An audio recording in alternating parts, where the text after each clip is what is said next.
Welcome to the historic blah, a place where the past moves very slowly, where kings wrote letters that took months to arrive, and farmers counted the seasons, one gentle sunrise at a time. Tonight we'll wander through the calm corridors of history, no wars, no drama, just the quiet turning of time. So take a deep breath, let your thoughts drift like leaves on a still pond.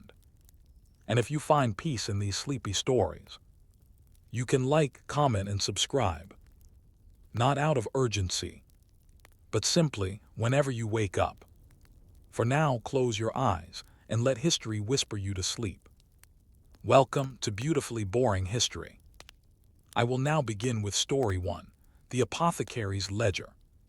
At the break of dawn in 15th century Florence, just as the bells from Santa Maria del Fiore began their first slow tolls, you would already find a line forming outside the bottega of Matteo, a mid-tier apothecary on Via de Cerretani.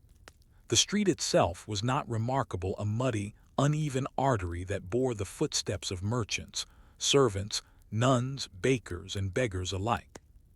But inside this unassuming shop, the convergence of art, science, trade, and human need could be tracked meticulously, not in frescoes or sculptures but in ledgers. The apothecary's ledger was no less a document of Renaissance life than Machiavelli's dispatches or Vasari's chronicles. Within its lined parchment pages lay not only records of chamomile tinctures and powdered antimony but a quiet reflection of a society in transition. Here, written in the cramped yet careful hand of Matteo's assistant Pietro, were names, symptoms, preferences, prices, and complaints. Commerce and compassion inked in parallel. Florence was a city humming with trade, and at its commercial heart stood the apothecaries, whose guild the Art dei Medici e Speciali was among the most powerful. You might imagine a Renaissance apothecary as a kind of primitive pharmacist, but that would flatten the intricacy of his role. Matteo's shop sold remedies, yes, but also pigments to painters, scented oils to noblewomen, rat poisons to tavern owners, and even ink ingredients to local scribes. The line between medicine and merchandise was as blurred as the line between survival and indulgence. The mornings were often the busiest. Widows sent their servants with lists scribbled by candlelight, full of odd combinations: honey, vinegar, rose water, sulfur, and dried plums.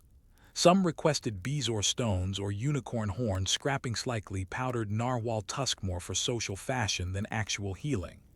Other clients, particularly from the poorer quarters, pleaded for leftover ointments or expired oils at discounted rates.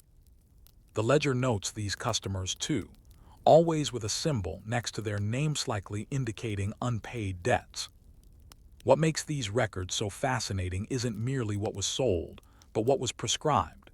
The language of symptoms: bloated stomachs, night sweats, foul humors, voices in the head reflects both the limitations of Renaissance medicine and the ways people interpreted their own bodies. Matteo rarely diagnosed directly. That was reserved for university-trained physicians. But physicians were expensive, and Matteo was cheaper and trusted. His herbal teas were gentle, his plasters warm, and his shop always smelled faintly of lavender and cloves.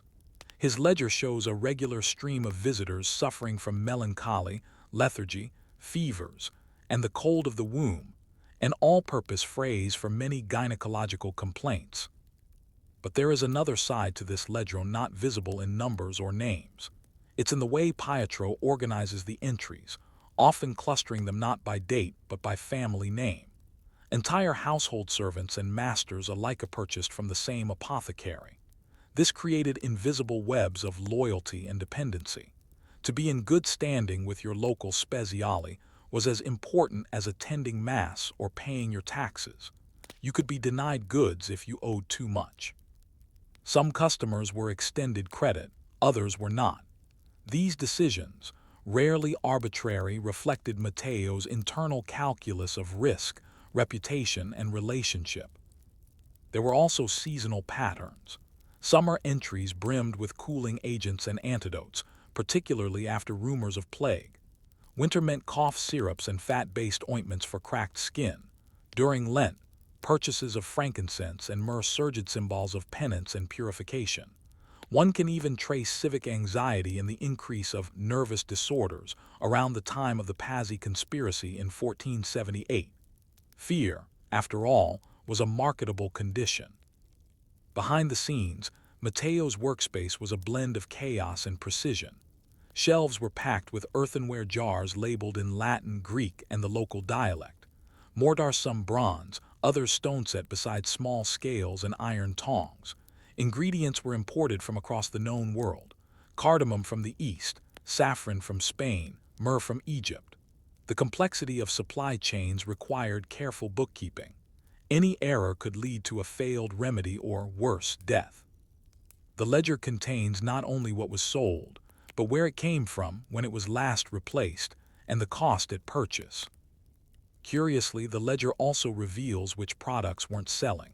In one corner, Pietro records the return of several vials of aqua vitae due to its bitter aftertaste, despite its supposed healing properties. Another entry notes a failed attempt to market a powder that claimed to prevent aging.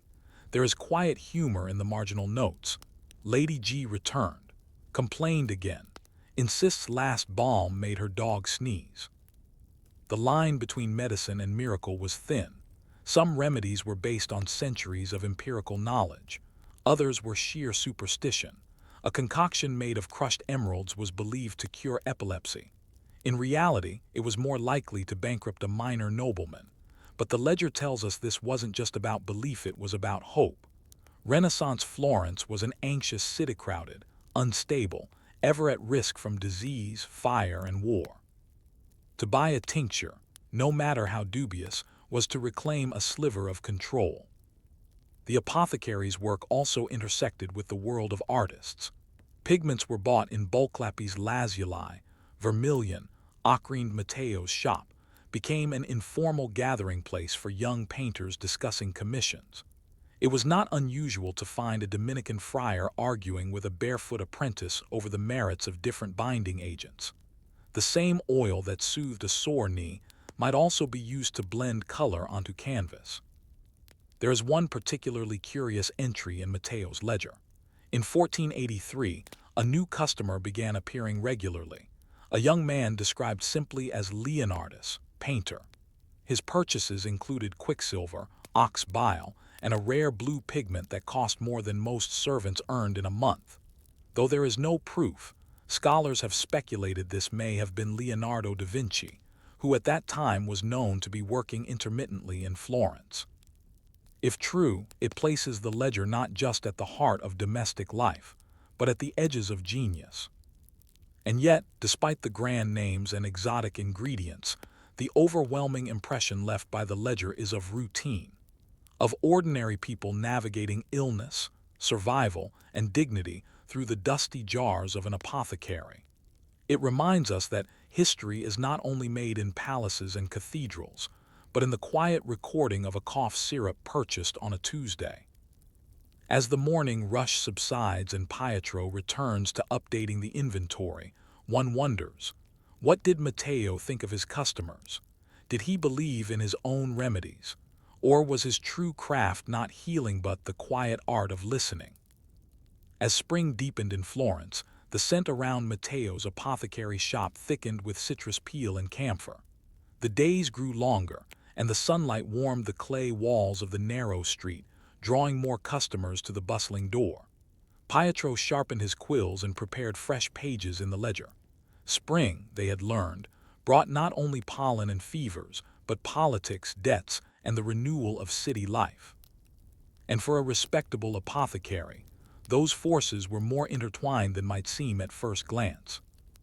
Though the world inside the shop seemed orderly with its shelves, balances, and rows of labeled jars, the world outside often was not. Matteo's work did not exist in a vacuum. It was shaped by guild politics, civic obligations, and the subtleties of social hierarchy. His very right to operate hinged on his membership in the Arte dei Medici e Speciali, the guild that regulated both physicians and apothecaries. Guild membership brought protection, but also responsibility. At the heart of that responsibility was trust and its bureaucratic cousin, credit. The ledger from this period reveals that more than a third of Matteo's customers purchased their goods on account. Some paid weekly, others monthly, a few only when shamed into it by social pressure. The trust Matteo extended to his clients was often less about individual reliability and more about a web of social expectations. A delayed payment by a respected silk merchant might be tolerated for months, while a servant from the same household would be denied a second vial of thyme oil after only a week of debt. Pietro kept track of it all, annotating each line with quiet mark circles, slashes, asterisks, each symbol a code. A tiny triangle meant spoken to twice. A faded fleur-de-lis indicated noble connections. In one entry beside the name of a man named Sir Lapo, Pietro simply wrote, "Beware, friend to notaries." In Renaissance Florence, even your connections could be liabilities. Debt was not just a financial issue. It was a social condition. Failure to pay one's apothecary could mean more than an inconvenience. It could result in gossip, exclusion from neighborhood networks, or the loss of a patron's favor. There are stories recorded in the Magistrato dei Pupilli, a local civic office that monitored orphans and inheritances, where unpaid apothecary bills were used as evidence of character flaws in legal disputes. And yet people did not stop buying. Even when the city trembled with rumors of plague or papal intrigue, the apothecary's shop remained a locus of quiet activity. During one particularly tense week in 1478, as news of the Pazzi conspiracy slowly unraveled across the city, Pietro recorded a sharp uptick in the purchase of calming tonics, heart steadiers, and sleep-inducing herbs like valerian root and poppy syrup. There is no note of panic-only transactions. Fear was good for business. Behind the counter, however, Matteo had his own concerns. A small dispute had arisen between him and another Speziale across the Arno River, Giuliano, a younger man who had recently opened his own shop. According to Pietro's notes, Giuliano had begun selling a modified elixir of cinchona bark, with grand claims of curing fevers more effectively than traditional quinine-based preparations. Matteo's clients began asking questions. Pietro noted several hesitations. Names that once bought Matteo's tinctures now appeared next to crossed-out entries. In this quiet war of commerce, it wasn't simply the remedy that mattered, it was the reputation of the remedy. Matteo responded by consulting the Guild Apothecary Standards, a rarely read but officially sanctioned set of prescriptions, stored at the Guild Hall near Orsanmichel. For several days, Pietro was absent from the shop, dispatched to copy precise formulations and prove, through official endorsement, that Giuliano's concoctions were unauthorized.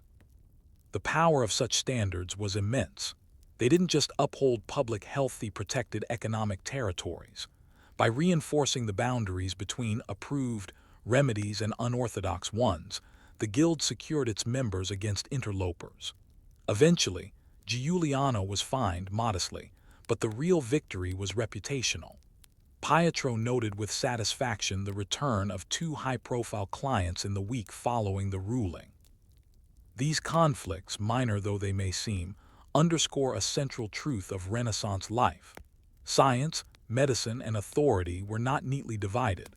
They were tangled in a web of local politics, personal networks, and the human desire for both healing and status.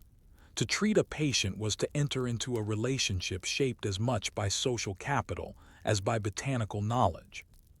Consider the case of the Dinat family, recorded in Matteo's ledger across dozens of entries. The patriarch, a tailor of some repute, had 5 children, 2 of whom suffered from chronic joint pain, likely juvenile arthritis. The family, unable to afford the full cost of regular salves, negotiated a sort of barter arrangement. A new coat for Pietro in exchange for a month's supply of rosemary and oil-based balm. Matteo accepted. The coat, still preserved in the Museo della Storia di Firenze, bears his initials sewn discreetly into the inner lining. In contrast, another family wealthier, better connected aunts refused to pay for a spoiled batch of wormwood tincture.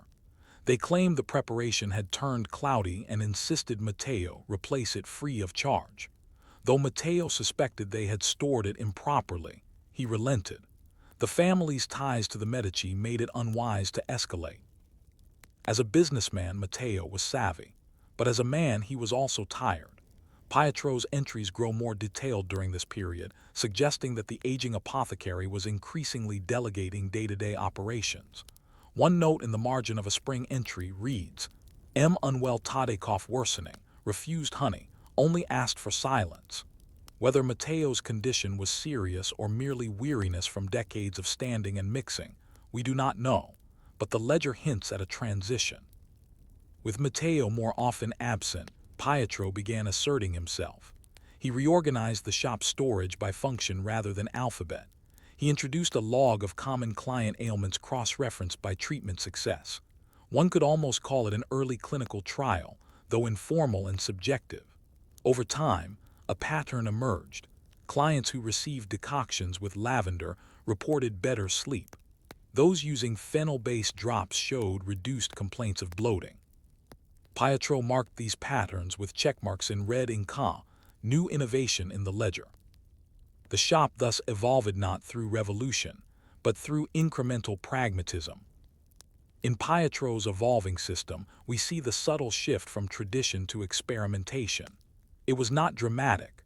No grand pronouncements, no manifestos. Just a change in the order of ingredients, a new notation here.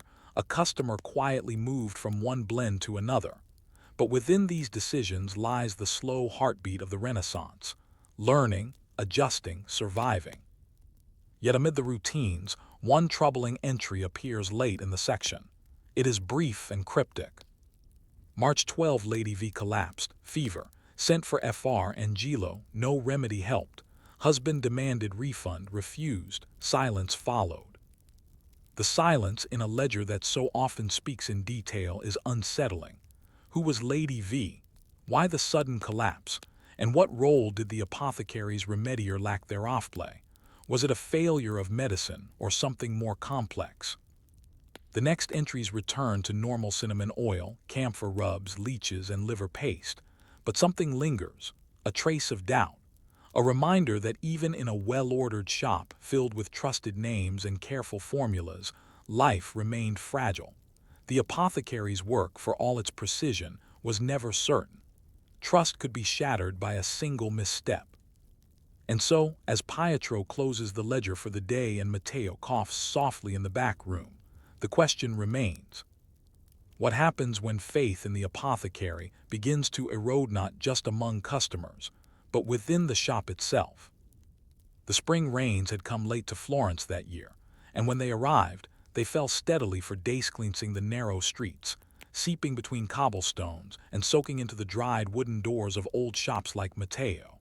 Rain brought both cleansing and risk. For an apothecary, it meant an uptick in colds, rheumatism, and melancholia.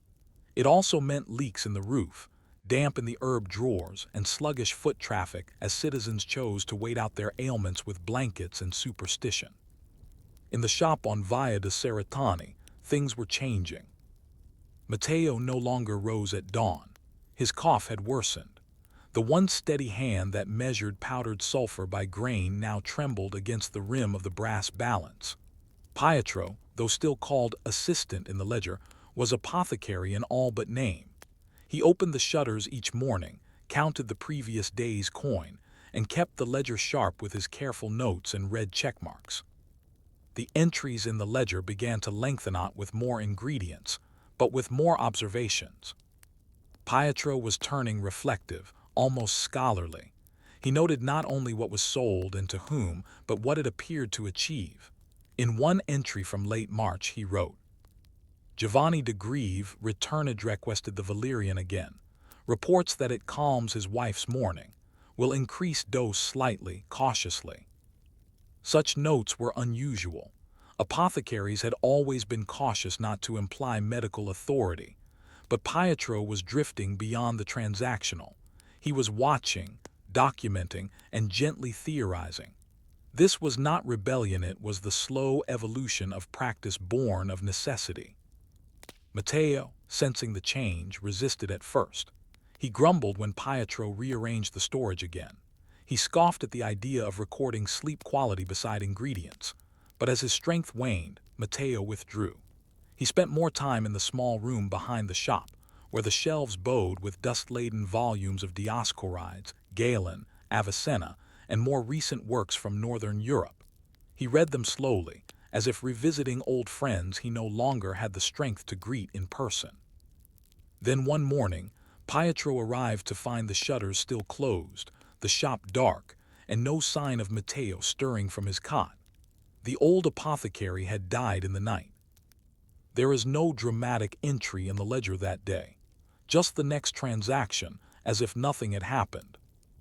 April 2, Mistress B. dried lavender 1 dram on account, noted delay in return, husband ill.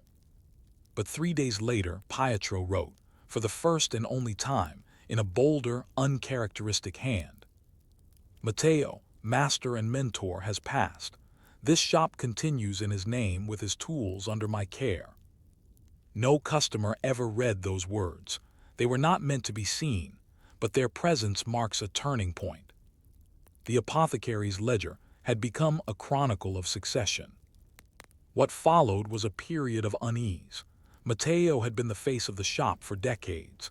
His absence was noted, and in some cases challenged. One long-standing client sent word that they would now be sourcing their ointments from a different speziale until things settled. Another tried to renegotiate their standing debt with Pietro, suggesting that Matteo's passing wiped the slate clean. But Pietro stood firm. He invoked guild precedent, even visited the Officio dei Debiti to confirm that apprentices could inherit business obligations under certain circumstances.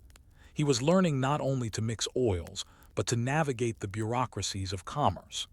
The real chemistry of the Renaissance apothecary was always this, a reaction between knowledge, power, and trust. As spring bled into summer, Pietro began to modernize not dramatically, but perceptibly. He introduced a small brass timekeeper to regulate dosage intervals. He began importing glass vials from Venice, more durable and attractive than the local clay ones. The ledger shows an expansion in trade Contexmore correspondence with Genoese spice merchants, and even an order for medicinal dried seahorse from Ragusa. But even as things grew, Pietro never stopped recording. Some entries became longer, almost narrative. Take this one from June. Giulia, wife of stonecutter Marco, came again, brought her infant, persistent cough, administered gentian and licorice root decoction. Mother reports some relief. Baby quieted. Returned 5 days latter, child passed. Said nothing. Took rosemary oil. Left in silence. Pietro didn't speculate, didn't embellish. But the bare recording carries the weight of loss. The ledger had become a space not just of commerce, but of quiet mourning. A city like Florence, despite its grandeur, was fragile. Plague, famine, childbirth, infection, any of these could visit a household overnight. The apothecary's shop was where people turned not for miracles, but for manageable hope. That summer, the city faced a minor outbreak of illness, possibly typhus or a virulent flu. Whatever it was, it taxed the resources of all apothecaries. Supplies of horehound, ginger, and rhubarb root ran low. Pietro rationed carefully. He began keeping a second ledger, a shadow ledger, for his own use. It recorded what remedies worked best under what conditions, at what times of day, and in which age groups. It was an early kind of empirical thinking, rudimentary but sincere. And in the midst of all this, a letter arrived. It bore the seal of the Accademia dei Curiosi, a small but growing circle of scholars experimenting with new scientific inquiry. One of its members, a former client of Matteo, had heard of Pietro's unusual ledger notes and invited him to correspond. They asked for anonymized case studies. Pietro obliged, cautiously. He renamed clients by initials, focused on symptoms and results, and began a quiet exchange of letters over the next year. The apothecary's ledger had transcended its function. It was no longer just a record of sale. It was a laboratory notebook, a document of human experience, and a chronicle of Florence's minor tragedies and recoveries. It bore the stains of rosemary oil, the smudge of red ink, and the occasional pressed sprig of mint, left between pages by Pietro as a kind of living bookmark. By the time the 1480s drew to a close, the shop had changed again. Pietro, now a man in his 40s, was regarded as reliable if unexciting, a phrase found in a notary's letter of recommendation. He had not invented a new elixir or discovered a groundbreaking method, but he had steadied the shop through transition, illness, and grief. And that, in Renaissance Florence, was no small feat. Occasionally, a younger apprentice could be seen in the shop sweeping, measuring, asking too many questions. Pietro had become a master, though he never referred to himself as such in the ledger. His entries remained practical, grounded. But once, in the margin beside a note on powdered licorice root, he wrote, "Sometimes healing is not in the mixture but in the manner." The final pages of the ledger are faded but intact. The last recorded entry reads, "November 3 Mistress C. widow came for balm, complained of early frost in bones, laughed, asked after rosemary, took half, promised to return. We do not know if she did." The ledger now rests in a library archive in Florence, rarely requested, barely catalogued.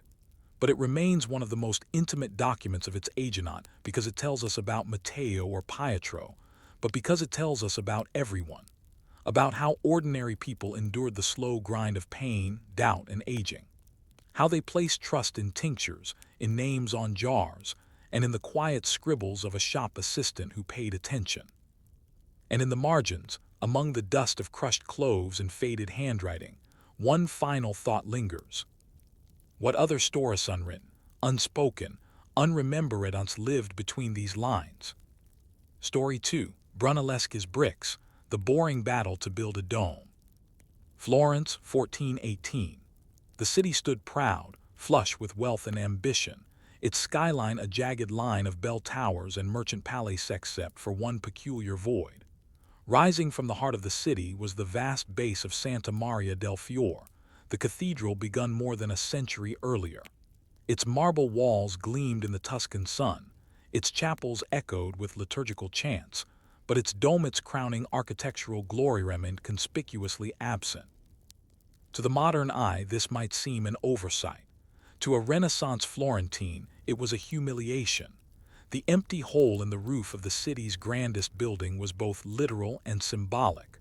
Florence, the republic that boasted of surpassing Rome in learning and Athens in art, could not close its own church, and more embarrassingly, no one knew how. The problem was technical. The span of the planned dome was enormous, over 140 feet across, and traditional methods of dome building, inherited from Roman engineering, required wooden centering, vast frameworks of scaffolding to support the weight of masonry as it was laid. But Florence had neither the timber reserves nor the political unity to import the tons of oak needed. The void remained, mocking the city's ambition. The Opera del Duomo, the cathedral's governing board, issued a competition.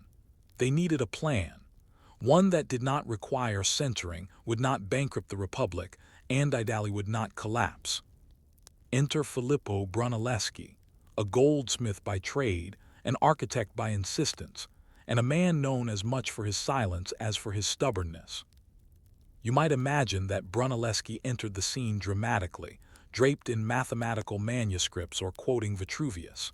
But the truth was more mundane. He had been arguing about domes for years, sketching shapes in the dirt, muttering about ancient methods and proposing unbuildable machines. He had spent time in Rome, obsessing over the Pantheon, crawling through its ruins and sketching its profile by moonlight. But unlike the Pantheon, Florence's dome would have to rise without a supporting wall of concrete. It would have to climb on air. The competition in 1418 was not his first attempt to gain recognition. But this time, Brunelleschi was ready. He submitted his proposal, a design of two nested domes, a herringbone brick pattern, and an ox-driven system of lifting gear that could raise massive stones hundreds of feet in the air. The jury, confused and skeptical, demanded models. Brunelleschi refused. He feared his ideas would be stolen. The opera board considered this insolence. They asked again. He declined again. Eventually, they threatened to disqualify him. Brunelleschi, with a smirk that would become infamous, offered a compromise. He would build a small egg-shaped dome, and if they could balance an egg upright on marble, he would reveal his secret. They tried, the egg fell. Then Brunelleschi, in what has become both legend and metaphor, tapped the bottom of the egg on the marble, cracking it slightly so it could stand on its own. The simplicity of the trick masked its lesson. Once you knew the method, it seemed obvious, but discovering it was the real challenge. Still, it wasn't a trick that convinced them. It was his persistency and perhaps a lack of better options. The opera awarded him the project, but with a catch. He would have to share oversight with Lorenzo Ghiberti, his longtime rival and the celebrated sculptor of the baptistry doors. It was a political move meant to keep Brunelleschi in check. What followed was not the glamorous construction of a Renaissance marvel, but years of dull, grinding, bureaucratic, and technical hardship. For modern eyes accustomed to time-lapse renderings and soaring musical scores, the process of building Florence's dome would have seemed mind-numbingly slow. The first challenge was the brick. Bricks are not exciting, but in Florence they became an obsession. Each had to be shaped, fired, and laid in precisely calculated patterns that distributed weight outward and downward, never inward. If one course of brickwork leaned too far, it could compromise the entire structure. Brunelleschi's genius lay in his herringbone technique, a staggered spiral of bricks that locked each row into place like woven cloth. But convincing the bricklayers to follow this unfamiliar pattern was no small feat. They complained, they grumbled, they threatened to quit. So Brunelleschi tricked them. He claimed to be ill, refused to come to the worksite for days, and let Ghiberti, who had little grasp of the structural logic, take charge. Chaos ensued. Bricks began to list. Mortar dried unevenly. The workers begged Brunelleschi to return. He did, miraculously recovered, and insisted on full control. The opera board relented. This petty maneuver, preserved in dry guild documents and lawsuits, is one of the reasons the dome was ever finished at all. But building the dome wasn't just about laying bricks. It was about managing pepleth masons, the hoist operators, the woodcutters, the cooks who fed the crews. Each required payment, housing, scheduling, discipline. Brunelleschi designed systems for all of it. He created a rotating crane that allowed stones to be lifted, moved, and lowered without being detached. He built hoists powered by oxen but controlled from above, saving hours of labor. He even invented a portable Cacenzo workers, didn't waste time climbing up and down the scaffolding for lunch. His notebooks, mostly lost, but quoted in later biographies, contain measurements for wheel-to-rope ratios, lists of tool maintenance, and calculations for lime temperature. He had the mind of an engineer, but the temperament of a chess player, always anticipating 3 steps ahead, often concealing his true intentions. One of the most revealing documents is not a blueprint, but a purchase order for metal clamps and iron chain links. These were used to encircle the dome internally, creating a tensile ring that held the structure together like a belt. It was invisible to viewers, but essential to the dome's stability. Some scholars argue it was the first modern application of tension engineering in Europe. Florentines watching from the piazza saw a slow spiral of bricks creeping higher each year. They grumbled about delays. They argued about cost. Children grew up never having seen the sky unbroken by scaffolding. But the work continued season by season, ledger by ledger, one boring calculation at a time.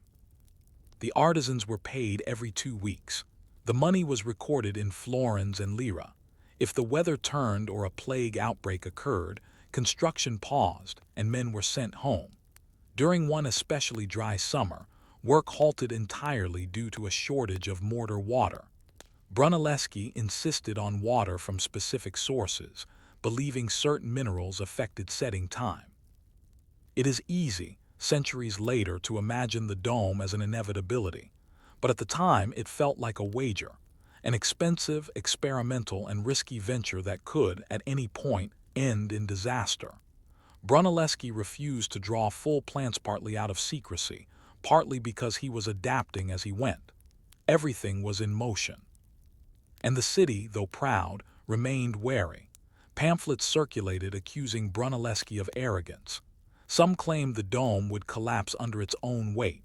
Others argued he had stolen his ideas from ancient sources or from Arabic engineers. A few whispered that he practiced alchemy or worse. Through it all, he said little. He returned each day to his site. He adjusted rope tension, measured brick curvature, and, most important, liked the work moving upward.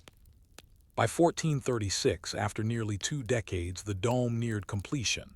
But the final challenge remained: the lantern structure at the top that would seal the oculus and crown the achievement. Debate flared again. Should it be decorative or functional, heavy or light? Brunelleschi insisted it must be made of stone, anchored by a complex system of rings and joints. His rivals objected. They proposed lighter alternatives. The opera board hesitated. Funding grew tight. Even the Pope had an opinion. Brunelleschi, now in his 60s, stood beneath the open sky atop his life's work, knowing that the final piece of capstone was still out of reach. What if the whole thing failed now, after all these years? What if the tension rings cracked? What if the wind shifted as the lantern was lifted? He didn't have those answers yet. And so, with the dome nearly closed, and the people of Florence craning their necks upward, the question lingered in the air like mortar dust. Would the last stone fall into place, or would history watch it all come crashing down? The year was 1436. After nearly 2 decades of work, the dome of Santa Maria del Fiore stood at the precipice of completion, its broad curves reaching skyward, an elegant solution to a century-old problem. But now came the moment of greatest tension, both literally and metaphorically. The placement of the lantern, the final architectural flourish that would seal the dome, stabilize its structure, and proclaim to the world that Florence had conquered the heavens. But first, Florence had to get through more bureaucracy. While popular accounts often leap from design genius to finished dome, the in-between was littered with petitions, protests, lost tools, and committee squabbles. The Opera del Duomo, still overseeing the project, opened another competition in 1436 for the lantern's design. And even after 2 decades of proven brilliance, Filippo Brunelleschi was still not the obvious choice. Several proposals poured in. Some were baroque and decorative, others modest and functional. Most of them failed basic engineering tests. Brunelleschi submitted his own designated tall, elegant structure with 8 sides, in line with the dome's geometry, topped with a copper ball and cross. His plan included stone reinforcements and an interior staircase, allowing future access for maintenance. It was practical, well integrated, and deeply thought out. But Filippo had made enemies. Years of tight control over the worksite, fights with the guilds, and dismissals of rival proposals had earned him few friends. The stonemasons respected him, but some fellow architects loathed him. The board was hesitant to award him full control again. As a result, months passed in debate. Meanwhile, the oculus open hole at the top of the dome remained uncovered. It let in light, yes, but also birds, rain, wind, and the occasional mischievous child with a stone. Pietro Rosselli, a cathedral caretaker, once wrote to the opera complaining about children testing God's aim with pebbles upon the choir. The delay was becoming dangerous. Eventually, pressure mounted and Brunelleschi was granted control with oversight, of course. And so, construction of the lantern began. But it was slow, painstaking, and expensive. The stones for the lantern had to be massive, yet light enough to be hauled nearly 300 feet in the air. Each block required precise shaping. Special hoists were adapted, oxen rotated endlessly, and even more complex gearboxes were installed. The rhythm of construction had a strange regularity. Every morning, a bell rang across the city, summoning workers to the site. Every week, records were sent to the guilds documenting expenditure repaired, timber acquired, wages paid. Every month, Brunelleschi would climb to the dome's top and inspect the progress himself. Despite his age, he made the climb with determination, rarely accepting assistance. There are letters from laborers describing how he still measured with his own ropes, muttered alone, cursed when wind moved the plumbline. This period also saw a deepening scientific curiosity. While his earlier methods were shrouded in secrecy, Brunelleschi had grown more confident. He began sharing more of his techniques with apprentices. He taught them to understand not just angles and weights, but the behavior of materials. Lime expanded differently when mixed with sand from various riverbanks. Marble could twist under pressure if improperly cured. One assistant noted that Filippo made them test brick shapes by stacking them, then sitting upon them to see what bent. In these teachings, Brunelleschi was forming something new, a culture of empirical knowledge, rooted in observation rather than tradition. It was this mindset that helped Florence's architecture break free from the dusty chains of medieval habit. But not everyone celebrated.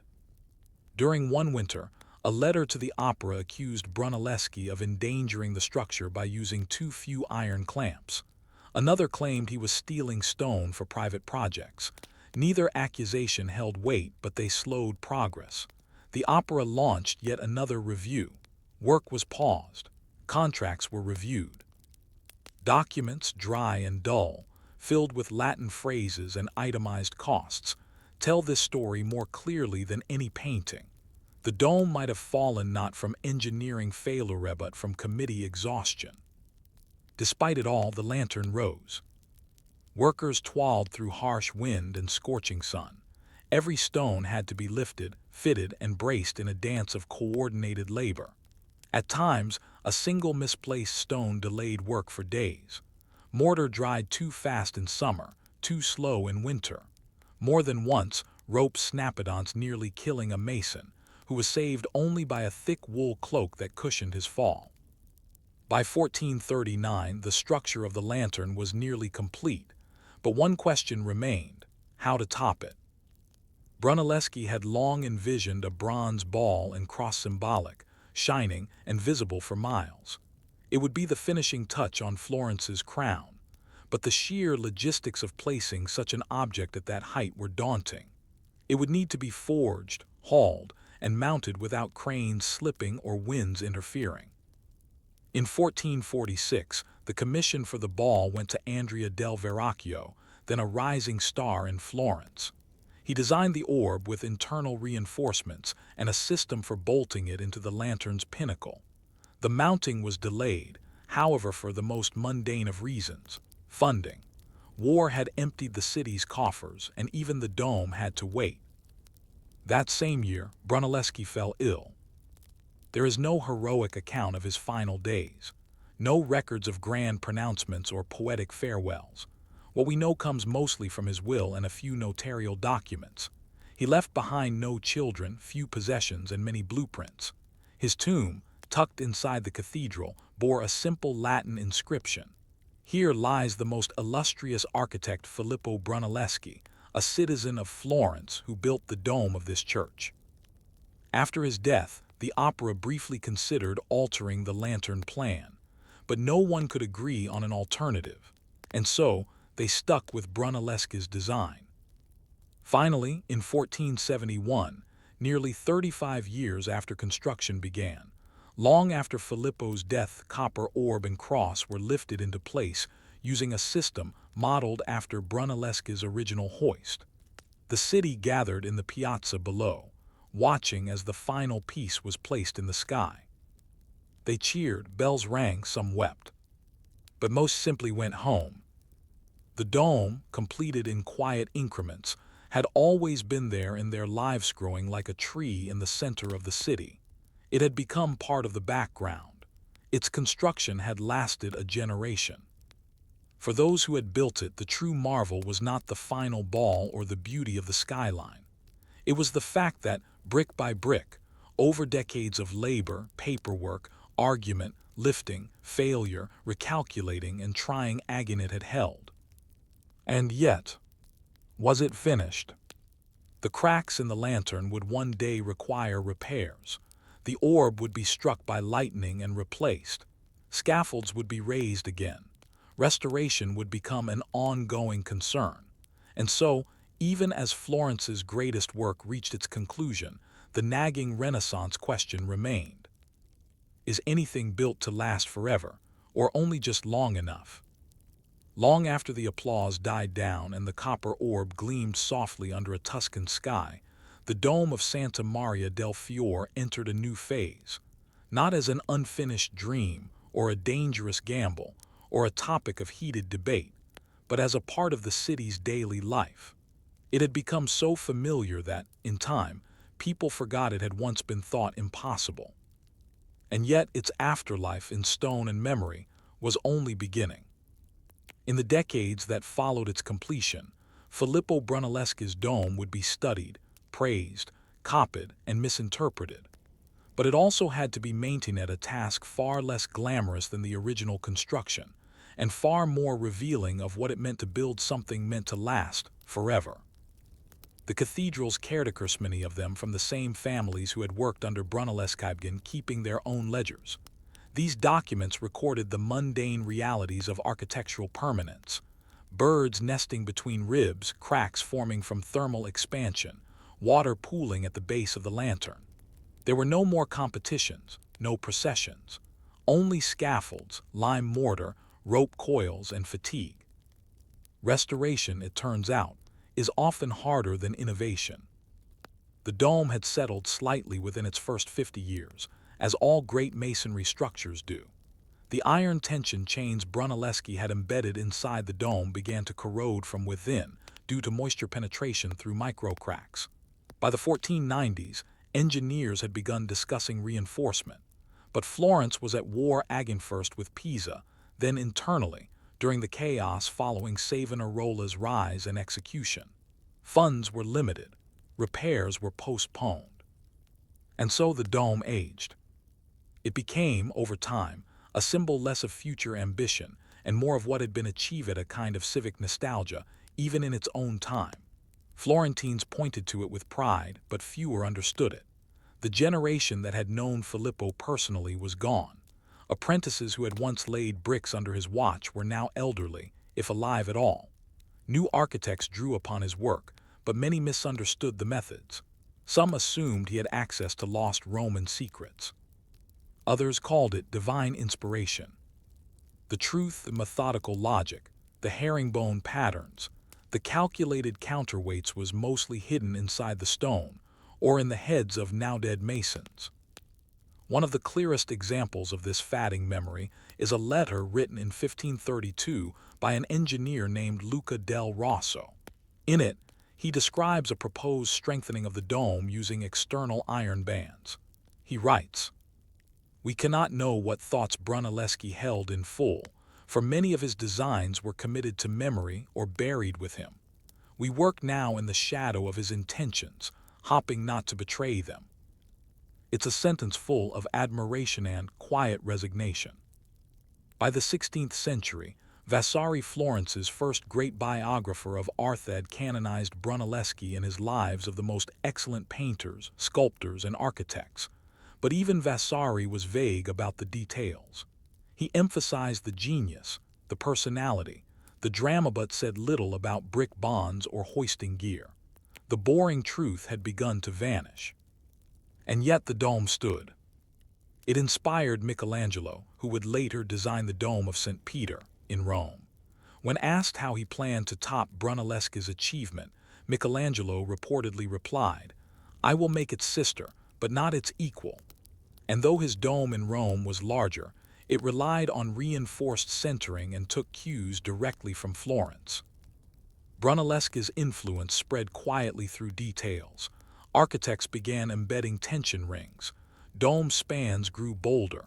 Scaffolding design evolved. Even when they didn't know they were copying him, they were. Meanwhile, the dome's cultural meaning shifted. To pilgrims, it was a sign of divine order. To poets, a symbol of civic pride. To soldiers returning from battle, the first glimpse of home. And to bureaucrats, it was just another part of the city budget: maintenance, cleaning, repair. There are records from the early 1600s showing the purchase of pigeons' deterrents, snow guards, and even lightning rods. The miracle of its construction became buried under the miracle of its continued existence. In 1630, during an outbreak of plague, the cathedral was closed for weeks. The dome, once a place of gathering and hope, stood silent. Caretakers climbed the internal stairs only to check for structural damage caused by seismic tremors. One anonymous visitor carved his name into the interior wall, GD 1630, alive still. An act of defiance, or of gratitudino, one knows. And yet the dome endured more than nature and time. It endured misinterpretation. In the 18th and 19th centuries, as the study of Renaissance genius became fashionable, Brunelleschi was recast as a solitary savant. Writers depicted him as a man divorced from his era-heroic, brooding, misunderstood. They downplayed the teams of laborers, the months of dry calculations, the small victories in mortar chemistry. The truth, dull, brilliant, and human, was replaced with a myth. But occasionally, a new scholar or engineer would return to the ledgers. They'd trace Brunelleschi's calculations. They'd re-examine the ropes, weights, and gear ratios. In 1935, an Italian engineer named Pierluigi Nervi conducted a full structural analysis of the dome. He called it a masterpiece of incremental logic, a phrase more fitting than any Renaissance ode. And in the modern day, drones and scanners have mapped the dome in millimetric detail. Engineers now understand what Brunelleschi likely intuited, that the dome works because of redundancy, tension, and small compensations, not perfection. It's not flawless, it's forgiving. That's why it still stands. Tourists today climb its 463 steps, unaware of the brick pattern beneath their feet. They take selfies from the top, gaze out across Florence, and marvel. But they do not see the small iron hooks that secure the lantern, or the 600-year-old stone joints still bearing weight. Nor do they notice the uneven bricks in the inner shell-corrected mid-course, never removed. If they stop to look closely, they might see the initials carved into a stone by a long-dead mason, or a faded number used to track block placement, or a faint groove in the floor where hundreds of boots once stood, waiting for orders. All reminders that this marvel wasn't built in a single act of genius but in thousands of daily decisions, each one boring, precise, and necessary. And maybe that's Brunelleschi's final lesson, not in mathematics or masonry, but in history. Greatness is not always bold. Sometimes it's patient. Sometimes it's incremental. Sometimes it's simply a brick placed just right again and again. So the dome remains, quietly watching Florence age beneath it, asking us all, what will you build that lasts? Story 3. Humanism at the Dinner Table. It is tempting to think of the Renaissance as a parade of paintings, marble statues, and soaring architecture.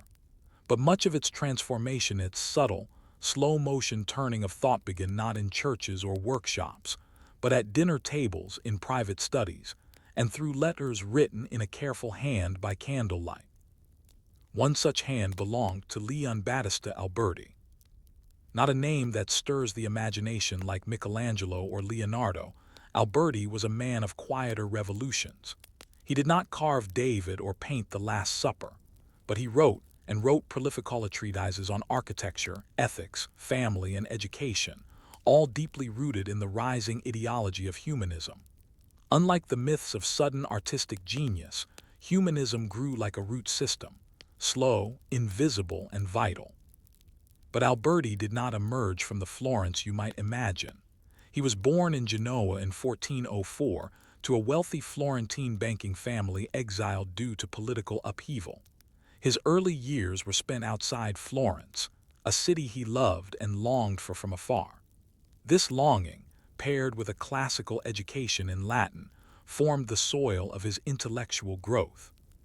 His father ensured that he and his brothers studied not only arithmetic and mercantile practices, but rhetoric, logic, and Roman history. These were not idle studies. In the 15th century, being educated did not just mean knowing facts, it meant being morally shaped by the virtues of antiquity. And in Alberti's writings, you see the full bloom of that education: admiration for Cicero, reflections on Roman civic life, and a belief that learning was not just for elites but should serve the public good. But what makes Alberti's story remarkable is not only what he wrote it, how he lived. From the age of 20, Alberti began writing what would become a lifelong body of moral essays, dialogues, and letters, many of them addressed to family members, civic leaders, and even imagined interlocutors. These weren't lofty philosophical ramblings. They were deeply practical, focused on everyday ethics, the management of a household, and the role of citizens in building a stable, virtuous republic. One of his most influential works, Della Famiglia on the Family, began not as a treatise, but as a series of fictionalized conversations at his family's dinner table. Written in the vernacular Italian rather than Latin, a bold choice at the time, the dialogue takes place over shared meals, wine, and stories between generations. Fathers speak to sons. Brothers debate the role of wealth. Uncles give advice on marriage, labor, and the art of saving face. And here is where the boring brilliance of Alberti emerges. He turned dinner talk into civic philosophy. To understand this, you must imagine a 15th century Florentine household not just as a family, but as a microcosm of the state. Wealth was built through reputation. Reputation came through good behavior. Good behavior required virtue. And virtue, Alberti argued, was learned not in school, but through daily routines, economic decisions, and the way one corrected a servant or greeted a neighbor. In one passage, an elder brother scolds a younger one for extravagance in clothing. You think that fine buttons and bright dyes make the man. But I tell you, the virtue of a citizen lies not on his sleeve, but in the way he tends to his house, his debts, and his tongue. Dry, certainly, but in Renaissance Florence this was political thinking. Alberti's letters and dialogues emphasized a very specific idea, that private conduct shapes public stability. A dishonest merchant pollutes the market. A wasteful son burdens the family. A loud-mouthed dinner guest stirs division. His morality was not born from theology or mysticism, it was born from civic pragmatism. This is where Renaissance humanism differed from medieval scholasticism. The medieval world sought truth in the heavens. Humanists like Alberti found it in old Roman books and new family dynamics. But these ideas did not spread through books alone. They spread through letter chandron, often copied by servants, passed between cities by courier, read aloud in halls and studies. Alberti's correspondence reveals a network of readers: young students in Padua, frustrated fathers in Bologna, civic officials in Florence seeking guidance on public decorum.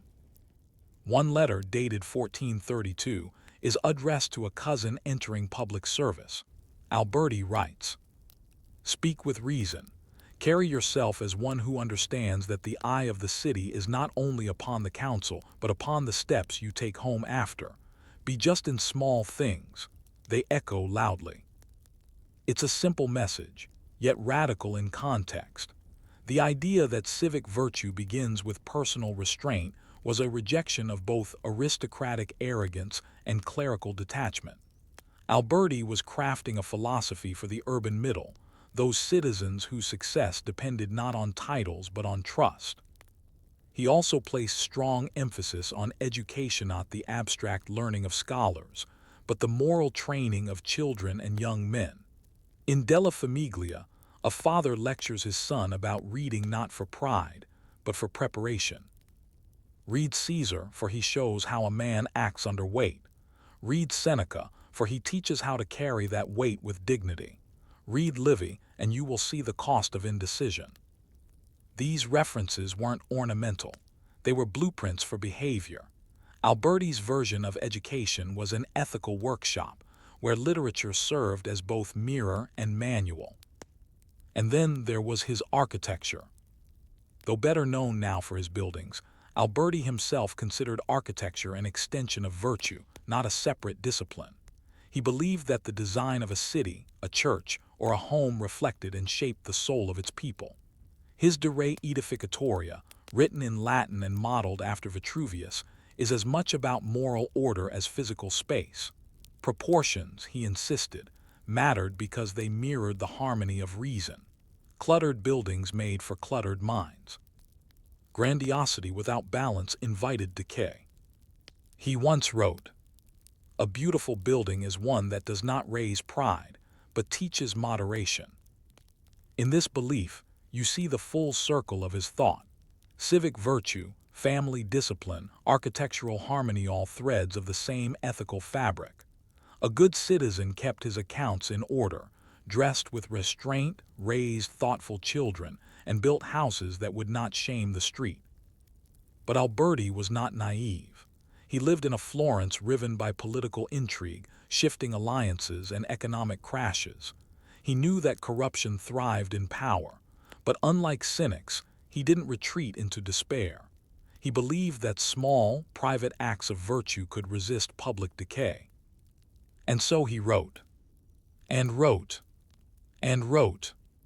Letters about charity, notes on the importance of punctuality, essays on widowhood and old age, advice to young women on choosing husbands who listen more than they speak, tips to merchants on fair interest rates, suggestions to tailors on dignified cuts. In one of his last known letters, Alberti gently chastises a friend for speaking too harshly in debate. He writes, "We win not with volume but with reason. A republic grows not from thunder but from steady rain." Centuries later, those words still equivoque, measured, deeply Renaissance. And yet, what if they hadn't survived? What if Della Famiglia had gone unread? What if those letters had never been copied, those conversations lost to the noise of war and the fatting ink of fragile parchment? What else might we have missed in the dusty drawers of history, written not in marble, but in the boring, noble language of the everyday? By the middle of the 15th century, Alberti's name had begun to circulate far beyond the walls of his family home. He was never a household name like Dante or Petrarch, but in Florence's intellectual circlison, its libraries, guild halls, chancelleries, and grammar schoolshe's ideas quietly seeped into the way men raised their children, built their homes, and understood their obligations to society. It happened gradually, through the smallest levers of culture. Alberti never held political office. He was not a bishop, not a prince, not even a university professor. His influence came not from authority, but from correspondence along, well-argued letters, advice-laced dialogues, and essays passed by hand, copied by scribes, and read aloud in groups. His writing was less about innovation and more about clarification. He codified the ethics of a society in transition. Florence in the mid-1400s was moving fast. Its population, wealth, and artistic ambition were all expanding. But with growth came uncertainty. Families once defined by feudal tradition now managed international banking houses. Sons born into privilege faced choices unknown to their grandfathers. Do you study Latin or bookkeeping? Do you marry for alliance or affection? Do you serve the republic or the family name? Alberti's writing, particularly Della Famiglia, became a kind of moral GPS for this new class. Not a rigid system of commandments, but a flexible, rational set of principles rooted in Roman antiquity, sharpened by Christian humility, and above all grounded in usefulness. Take his view on education. Alberti rejected rote memorization and scholastic abstraction. He believed in learning that shaped character, not merely filled heads. He advocated for boys to read history and biography not for dates and battles, but to study how men made decisions. His curriculum, though informal, emphasized these values: clarity in speech, moderation in appetite, humility in dress, respect for hierarchy without servility, a relentless pursuit of inner balance. He wrote of the mind as a garden. Unweeded, it becomes wild. Tended with patience, it grows nourishing fruit. Again, not poetic flourishes, but metaphors with function. He urged parents to involve themselves in their children's development not through indulgence, but through daily modeling of virtue. Fathers should read aloud at table. Mothers should teach economy and piety. Servants should be treated as part of the moral ecosystem, respected, but also expected to reflect the family's values. One surviving letter describes how Alberti advised a young merchant on raising his sons. Let them rise early, not to learn arrogance, but to understand limits. Show them accounts. Let them see how coin leaves the hand quicker than it enters. Then, in the evenings, read to them of Cato and Scipio, not to inflate their pride, but to narrow their gaze to duty. Again and again, Alberti returned to this idea, the household as civic training ground. And this training extended to how one behaved in society. In his lesser-known dialogue Inter Coen Aelsmete, to be read between meals presents, short fictionalized encounters meant to teach civility. These are not dramatic scenes. They include conversations about choosing where to sit at a banquet, how much to speak at a guild meeting, and when to contradict an elder. It may seem trivial, but in a society so dependent on reputation, the line between rudeness and ruin was thin. In one passage, a young man boasts about his travels and interrupts a senior merchant. The elder quietly says, "Friend, you have gathered much abroad, but you've left the greater treasure behind, discretion. No shouting, no punishment, just correction by examplion of Alberti's key principles." He believed virtue was learned through repetition and observation, not punishment. He criticized educators who relied on beatings, arguing that they taught obedience, not understanding. "The boy who fears the rod may behave," he wrote, "but he will not grow into a man who governs himself." Alberti's approach wasn't radical in theory, it echoed ancient wisdom, but it was radical in practice. At a time when many still saw education as a privilege of the clergy or aristocracy, Alberti envisioned a civil humanism, virtue taught through the routines of ordinary life. And this practical moral instruction had architectural consequences, too. Alberti's treatise De Re Edificatoria, though focused on building, returns frequently to questions of behavior. He argues that cities should be designed to encourage moral conduct, broad streets to reduce crowding and thus quarrels, shared public spaces to promote civic participation, modest private homes to deter envy. He writes, "A house should not announce its wealth but its discipline. Its size is less important than its proportion. Let the hall be wide enough to welcome neighbors, but not so vast as to distance the family from one another." In modern terms, Alberti was advocating ethical urban planning not for aesthetics, but for the moral shaping of citizens. And yet he did not idealize the past. His admiration for Rome was tempered by pragmatism. He recognized that Florence, with its factions and family rivalries, needed a modernized code not of laws, but of habits, a form of cultural cohesion built not through fear or grandeur, but through dinner-table virtue. One of his most touching letters is addressed to a widowed sister-in-law raising 3 sons. In it, he offers advice not on theology or politics, but on daily rhythm. Let the day begin with silence and end with forgiveness. Speak little at meals. Encourage laughter but not excess. Keep books near but open them with purpose. Let each act, even folding linen, be done as if watched by your ancestors. It is a philosophy of the mundane, a belief that civilization is held together not by laws alone, but by quiet repetitions of good behavior. Still, Alberti was not universally praised.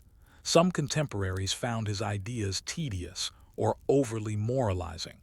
Others thought his focus on private virtue ignored the brute realities of politics. And yet, Alberti never claimed his ideas would cure corruption.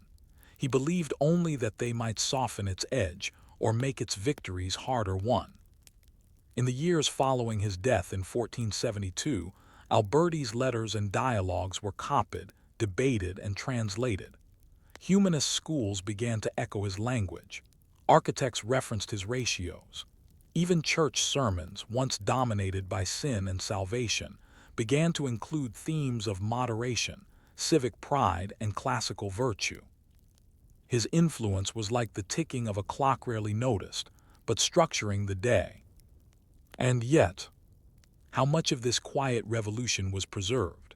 How many letters, filled with reflections on balance, discipline, and family order, were lost to time, fire, or neglect? How many acts of moral education, modeled after his words, went unrecorded? What, in the end, holds a society together through the grandeur of its monuments, or the habits it passes down at the table? By the last quarter of the 15th century, the city of Florence had entered a paradox.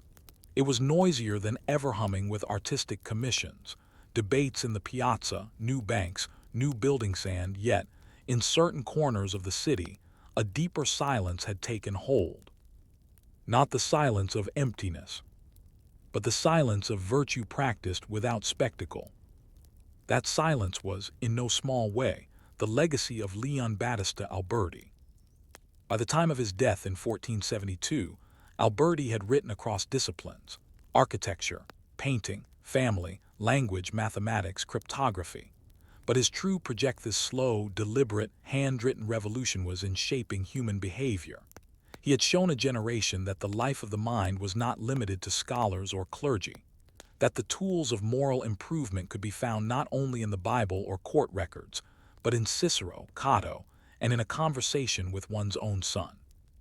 His philosophy had taken root, not with fireworks, but in ledgers, in schoolroom dialogues, in the careful drafting of wills, in the books left by bedside tables. Yet even as Alberti's ideas spread, he himself began to recede from memory. He had never sought fame, and unlike his artistic peers, he left behind few grand monuments to proclaim his name. His most visible works, the facades of Santa Maria Novella and the Tempio Malestiano in Rimini, spoke with the restraint he so often praised: balance, symmetry, dignity. They did not demand attention. They invited quiet consideration. In Florence, the ethical humanism he helped articulate became normalized, absorbed into civic discourse, repeated in catechisms, echoed in family letters, often without attribution. And so, Alberti's influence became a kind of cultural muscle memory, practiced by many, remembered by few. But occasionally, the record allows us to glimpse his ghost. In 1494, a young notary named Tommaso de Ricci wrote a short pamphlet on household management. Though Alberti's name is never mentioned, nearly every passage echoes Della Famiglia. Tommaso advises parents to lead by example, to educate sons in both rhetoric and arithmetic, to limit excess in dress, and to manage servants with the same justice expected of civic officials. One line reads, "He who governs a house with fairness prepares the soul for governing a city." That is pure Alberti. And yet this borrowing without citation is not an eraser rate, is a transmission. In Renaissance Florence, ideas often lived longest when they detached from their creators and took root in daily life.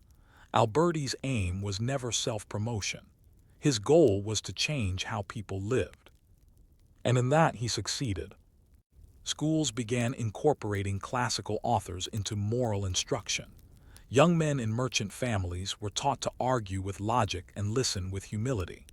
Even architectural treatises began to include chapters on proportion and decorum, borrowing from De Re Edificatoria without always realizing it.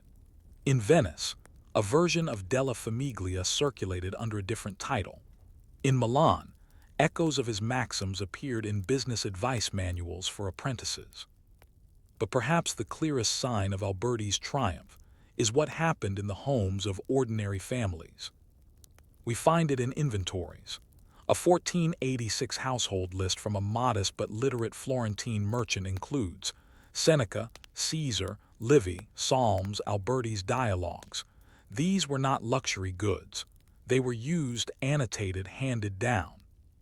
We find it in wills. A testament from a silk weaver includes the line, "Let my sons be guided by balance as I have taught them, and let them not quarrel over small things." It's not from scripture, it's from Della Famiglia. We find it in a letter from a widow to her son in Bologna. "Remember to keep your word. Dress plain. Read before you eat. Make your room in the way your grandfather would expect to find it." These are not famous texts, but they are the true outcome of Alberti's work. A society slightly more thoughtful, slightly more measured, slightly more decent because someone had taken the time to write about how to behave. Yet despite this soft-spoken triumph, the broader Renaissance would turn louder in the decades that followed. The Medici tightened their grip. Art became more extravagant. Public spectacles, political manipulations, and religious upheavals surged. Humanism grew more ornate, more theatrical, sometimes more detached from its ethical roots. And so, Alberti's quiet virtues faced new headwinds. Still, a small thread endured. In the early 1500s, when Erasmus of Rotterdam wrote his Handbook of the Christian Knight, urging private virtue over public noise, he was walking the path Alberti had cleared.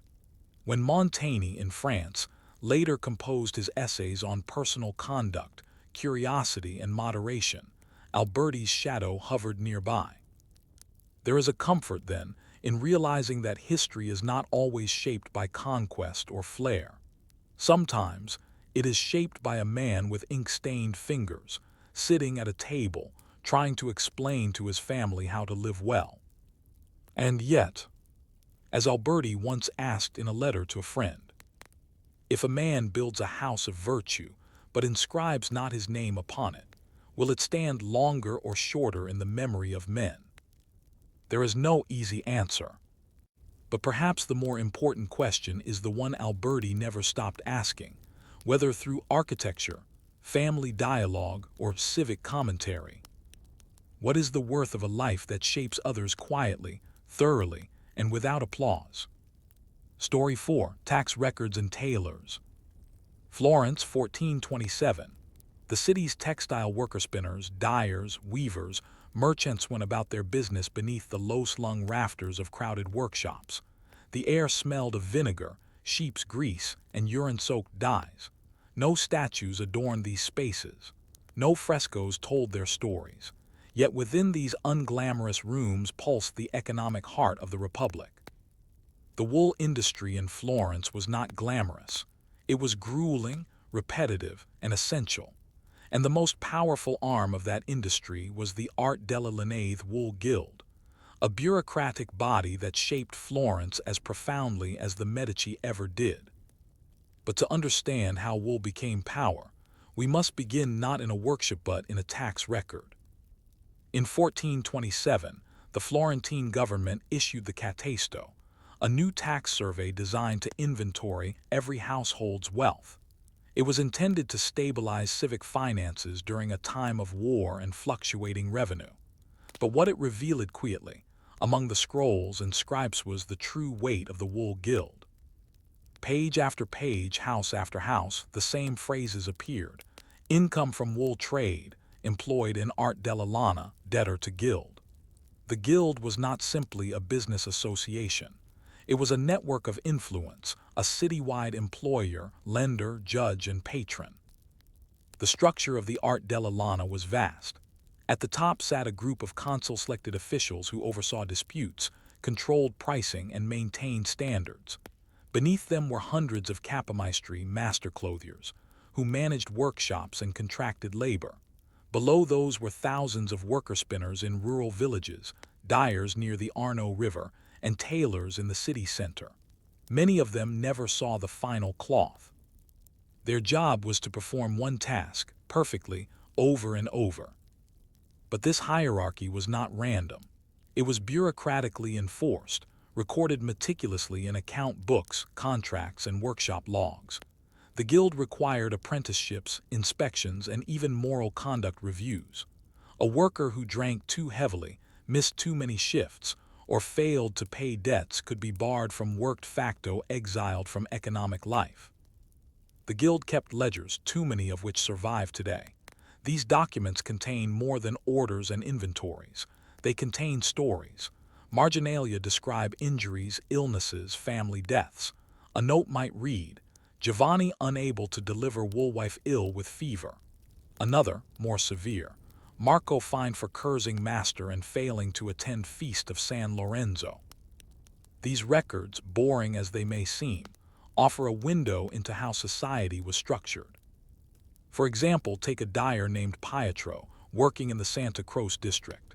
His Catasto return lists a 2-room dwelling, a wife and 3 children, and indebtedness to Master Lorenzo for dyes not delivered.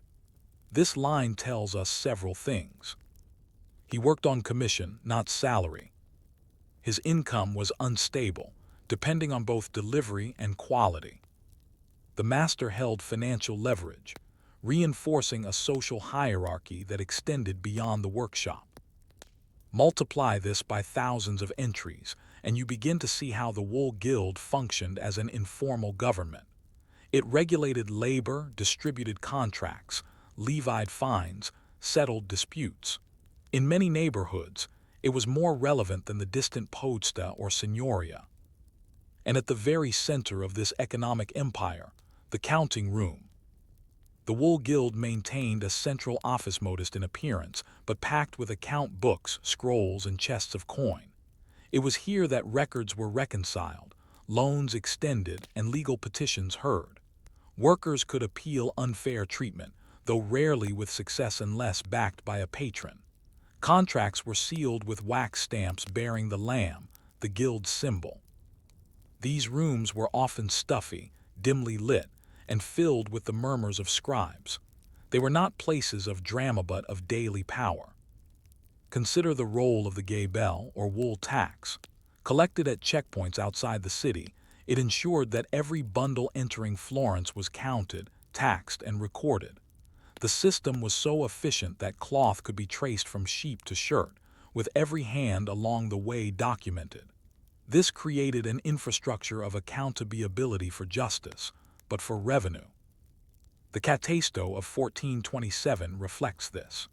It shows the guild not merely as an association, but as a city within a city. With over 30,000 Florentines dependent on wool in some way, nearly 1/3 of the population, the art della lana was too big to fail.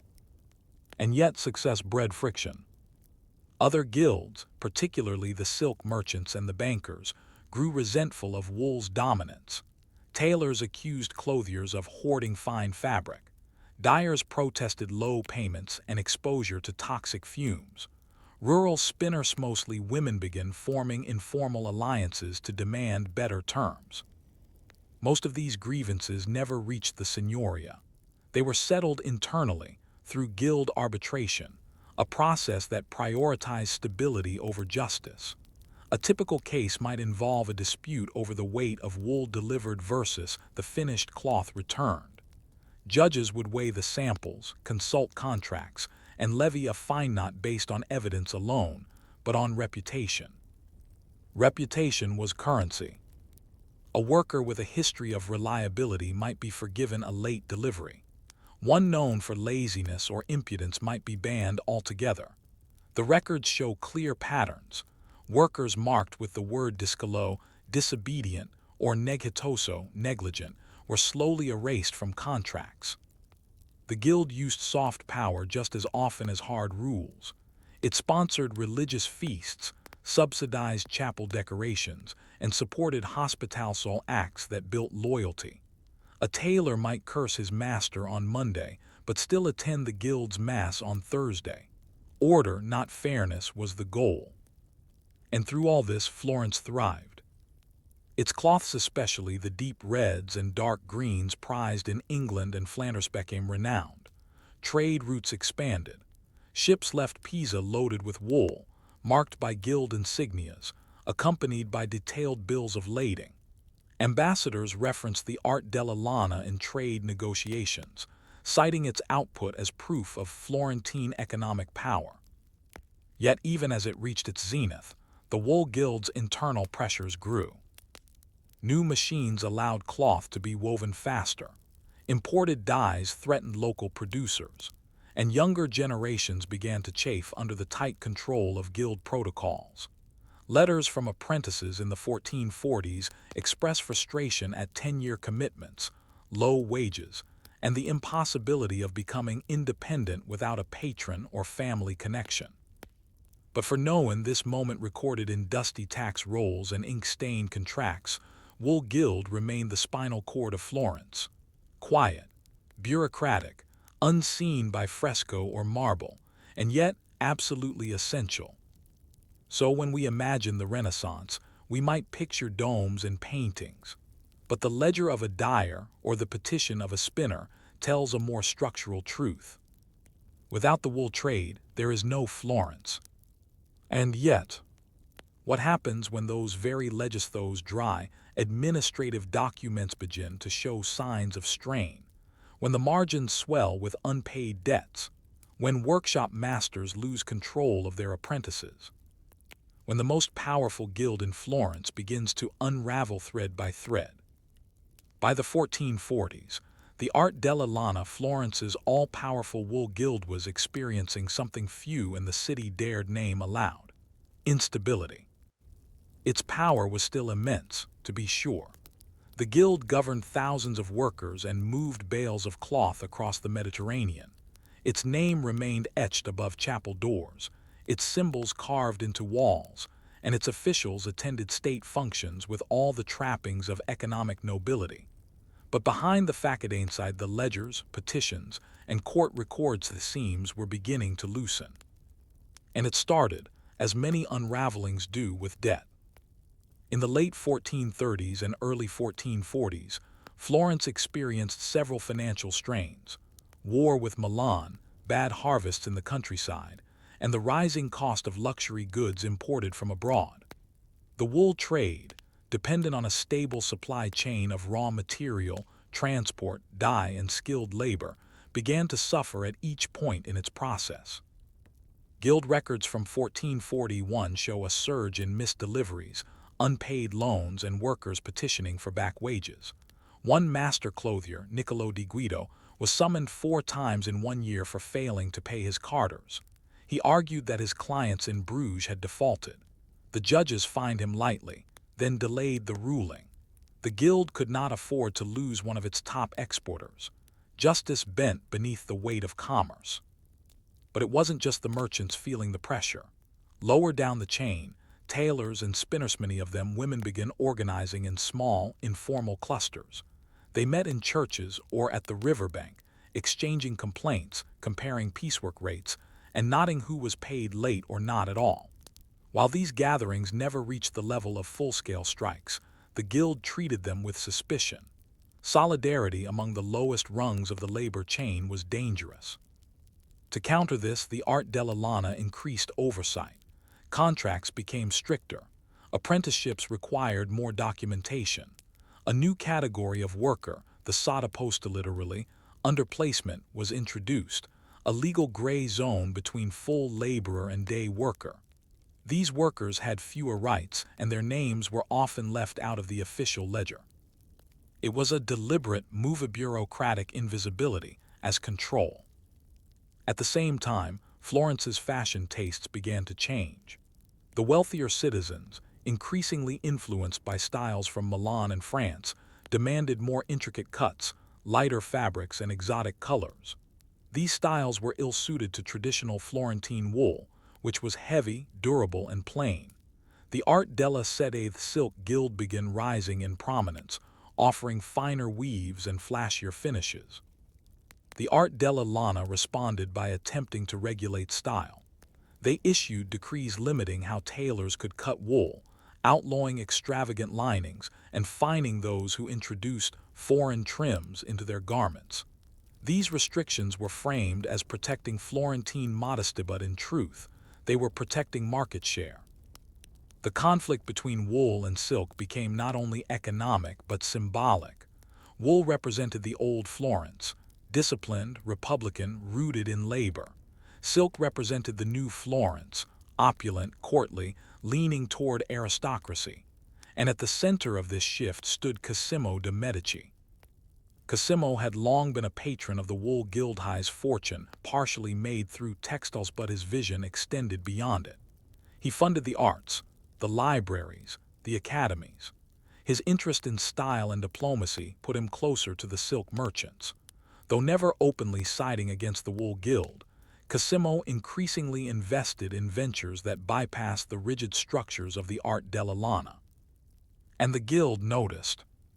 Minutes from a 1446 meeting reveal growing anxiety. One consul warned that allowing too many exemptions for Medici-backed workshops would set dangerous precedent. Another worried about the hollowing of our authority, not by storm but by trickle. They were correct. Authority wasn't shattered, it eroded. Tailors began working for private clients outside the guild system. Some wealthier families brought clothiers into their households, paying them directly and avoiding guild oversight altogether. These familiar sartors, house tailors, didn't sign guild contracts. They didn't appear in wage records. They were invisible to the system, just as the lowest workers were. The top and bottom of the structure were slipping away. The Art della Lana responded with surveillance. They dispatched provveditory inspectors to knock on workshop doors, check apprentice rolls, and monitor market stalls. But enforcement was uneven. Some masters bribed officials. Others simply claimed ignorance. The inspectors themselves were often underpaid and overworked. One wrote in a letter, "I am sent to monitor 6 parishes in 3 days, with no horse and 1 loaf of bread. Let the lambs patrol themselves." In desperation, the guild turned to ritual. They staged larger public feasts. They paid for grander processions during holy festivals. They commissioned frescoes in chapels to remind citizens of the guild's patronage. These were not random acts of piety, they were advertising. Public religion became a means of reasserting presence. Yet even these gestures fell short. The Medici, now rising steadily in power, controlled more aspects of civic life. Their palace, finished in the 1440s, dwarfed the offices of the Wool Guild. Their patronage extended to artists, architects, philosophers, and even tax collectors. The very machinery of the Catasto now bent slightly in favor of Medici allies. And so in the guild's own records, one sees a subtle change. Earlier entries were confident, declarative, organized. By the late 1440s, they become fragmented. Margins fill with corrections. Fines go uncollected. Some pages are blank. One entry simply reads, "No delivery this month. Letter sent, no reply." That silence is more telling than any decree. It reveals a structure beginning to lose grip, not from rebellion, but from irrelevance. Workers drifted toward private contracts. Clients sought style over regulation. Even the wool itself changed, mixed with foreign blends, processed in less regulated towns, brought in from beyond the Arno. The guild still functioned, technically. It still held meetings, levied dues, and issued rulings, but it had become a habit, not a power. And yet, in the midst of this decay, a tailor named Matteo left a curious line in his personal account book. "Still I wear the lamb, for it taught me how to work." Even as the system frayed, its cultural legacy remained. The guild had shaped generations not just through regulation, but through identity.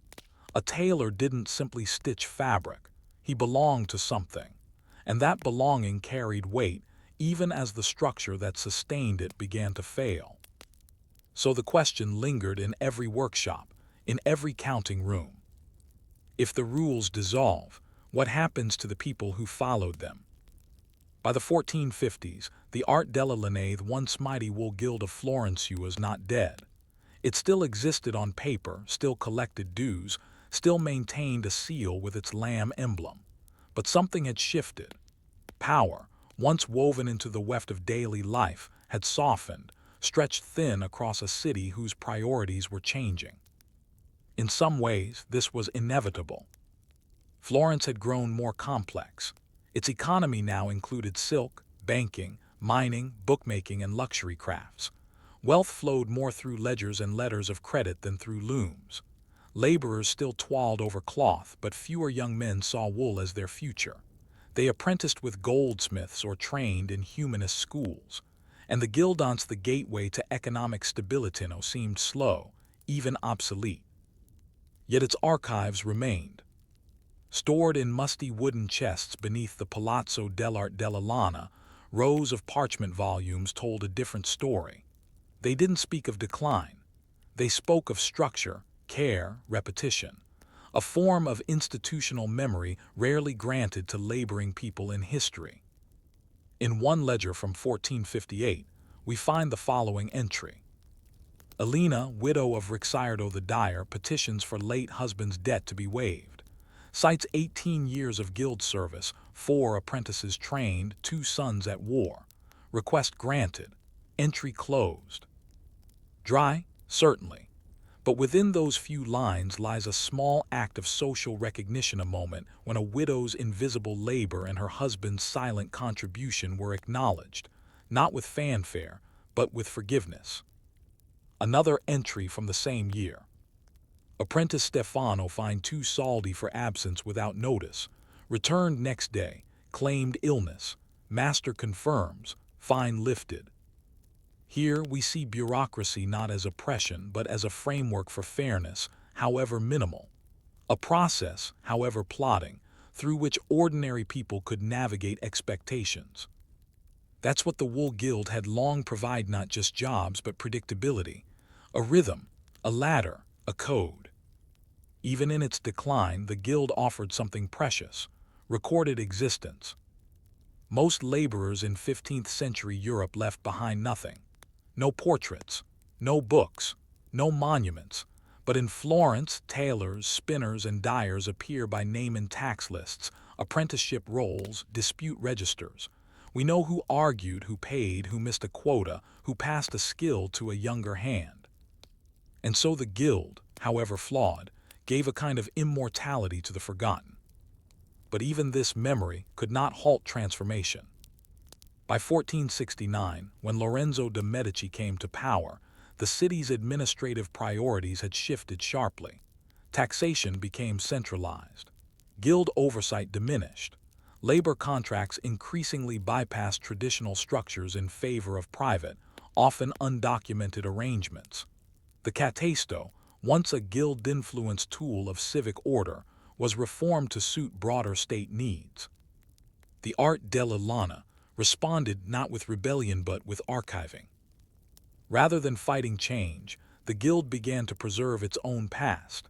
It compiled older statutes, updated glossaries of trade terms, commissioned paintings of former consuls. One manuscript even includes a list titled Names of the Just Masters, followed by short summaries of each man's conduct. It is as if the Guild sensed its fading influence and decided, at the very least, to curate its legacy. This was not vanity. It was a way of saying, we were here. We built this city's economy. We clothed its officials. We baptized its children in linen we wove with our hands. Even the very streets of Florence bore their imprint. Via dei Lamberti, once lined with workshops, still hummed with trade. The old Wool Guild headquarters attached to the Orson Michelarem, an architectural anchor in the city's geography. And on its outer walls, above a recessed niche, stood a marble sculpture, the Madonna of the Rose, flanked by saints. Funded by the Wool Guild, it silently watched over the street as a reminder, our labor built this beauty. And yet, the workers themselves continued to shift. By the 1470s, new generations of artisans saw themselves less as guild members and more as freelancers, craftsmen, or clients of powerful families. Mobility increased. Contracts became more negotiable. The formal rituals of apprenticeship began to erode. The dream of becoming a kapellmeister, the pinnacle of ambition for a young tailor, was now just one of many possible futures. This cultural change was slow, almost imperceptible, but it reshaped Florence in profound ways. When the Wool Guild finally merged with others and lost much of its autonomous power by the early 16th century, few mourned publicly. The silence was not hostile, it was practical. The world had moved on. And yet, in an anonymous margin of a 1482 wage ledger, beside a list of cloth deliveries, a clerk scratched a note in faded ink. He asked if the Lamb still watches over us. I said, perhaps not by law, but by memory. It's unclear whom he referred to, perhaps an old worker, perhaps himself. But the line holds a truth, that institutions like cloth fray but their fibers remain. Threads of custom, of expectation, of honorven when unraveled leave residue in the weave of a place. Florence today still celebrates its Renaissance. Visitors marvel at Brunelleschi's dome, Botticelli's paintings, the geometry of San Lorenzo. But beneath all that, beneath the marble and mither, is cloth. The silent labor of wool workers, recorded in fines, petitions, weights, and cuts. That's the real legacy of the art della lana. Not grandeur, but order. Not art, but consistency. Not fame, but remembrance. And in that remembrance, we are left with a question. When power passes not with a bang, but with the slow closing of a ledger, what remains of the people it once recorded? Story 5. The Forgotten Gardeners of the Medici Villas. If you were to walk the winding paths of the Tuscan countryside in the 15th century, you might stumble across a villa nestled among olive groves and cypress trees. Its walls, pale and sun-warmed, would bear the quiet dignity of wealth not ostentatious, but deliberate. The Medici villas were never meant to shout. They whispered power through proportion, through space, through landscape. And behind those landscapes were the gardeners. They appear rarely in records, often only in the margins of account books or as footnotes in architectural commissions. Their names are incomplete, their duties vague, but without them, the Medici dream of villa life would have been impossible. This story does not concern Lorenzo the Magnificent or Cosimo the Elder, though they will appear. Nor does it follow painters, sculptors, or poets. It follows the ones who dug holes, clipped vines, moved earth, measured rainfall, and waited for trees to grow. It begins in Cergy, at the Medici villa just outside Florence. This estate, purchased by Cosimo de' Medici in 1417, became the template for a new kind of power expressed not through fortresses, but through cultivated nature. The villa was remodeled under the direction of Michelozzo, and by the 1430s, it had become a retreat for intellectuals like Marsilio Ficino and a laboratory for humanist living. But the most radical change at Cergy wasn't in the library or loggia, was in the garden. Italian noble gardens before the Renaissance were practical. They grew herbs, fruit, and medicinal plants, functional, enclosed, and deeply medieval. But the Medici began to treat gardens as statements, not simply spaces for food or leisure, but metaphors for order, harmony, and the blending of art with nature. The gardeners, in turn, became quiet engineers of this metaphor. We know from surviving ledgers that Cergy's grounds required 8 full-time garden workers by the 1440s. They were overseen by a capogiardiniere, head gardener, likely named Matteo, who reported directly to the villa steward. His tasks included planting cypress hedges, tending citrus trees, preparing soil for rare flowers imported from the East, and most importantly, ensuring the garden matched the ideals of symmetry and proportion valued by the humanists inside the villa. That's where the tension lived, between plants and philosophy. Gardens grow slowly. They fail. They are vulnerable to weather, insects, and disease. But the Medici wanted perfection, hedges that mirrored corridors, fountains aligned with frescoes, flower beds echoing Platonic ideals. And so the gardeners worked. They woke early, often before the villa's main household.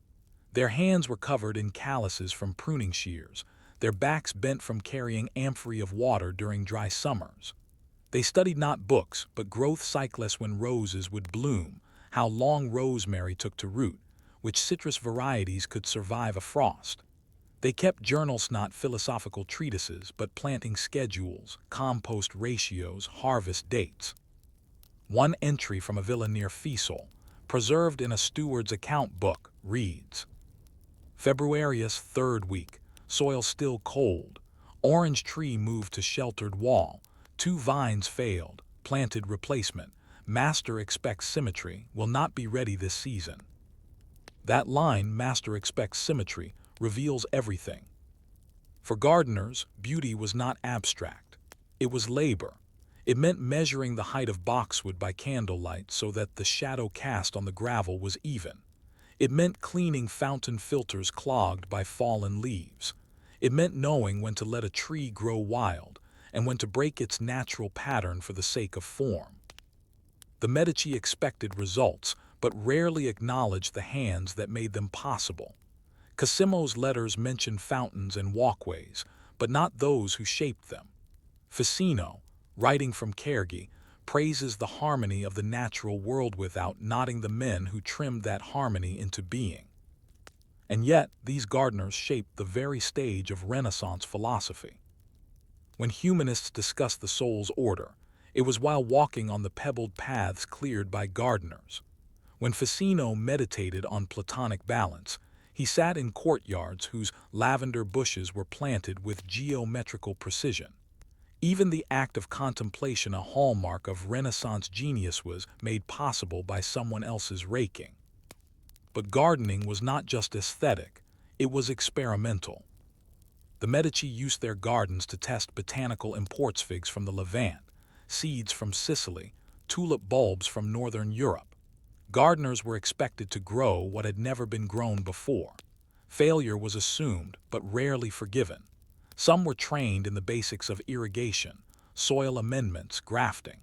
One letter from 1459 details an order of beehives from a monastery near Pissing tended to improve the health of the orchard.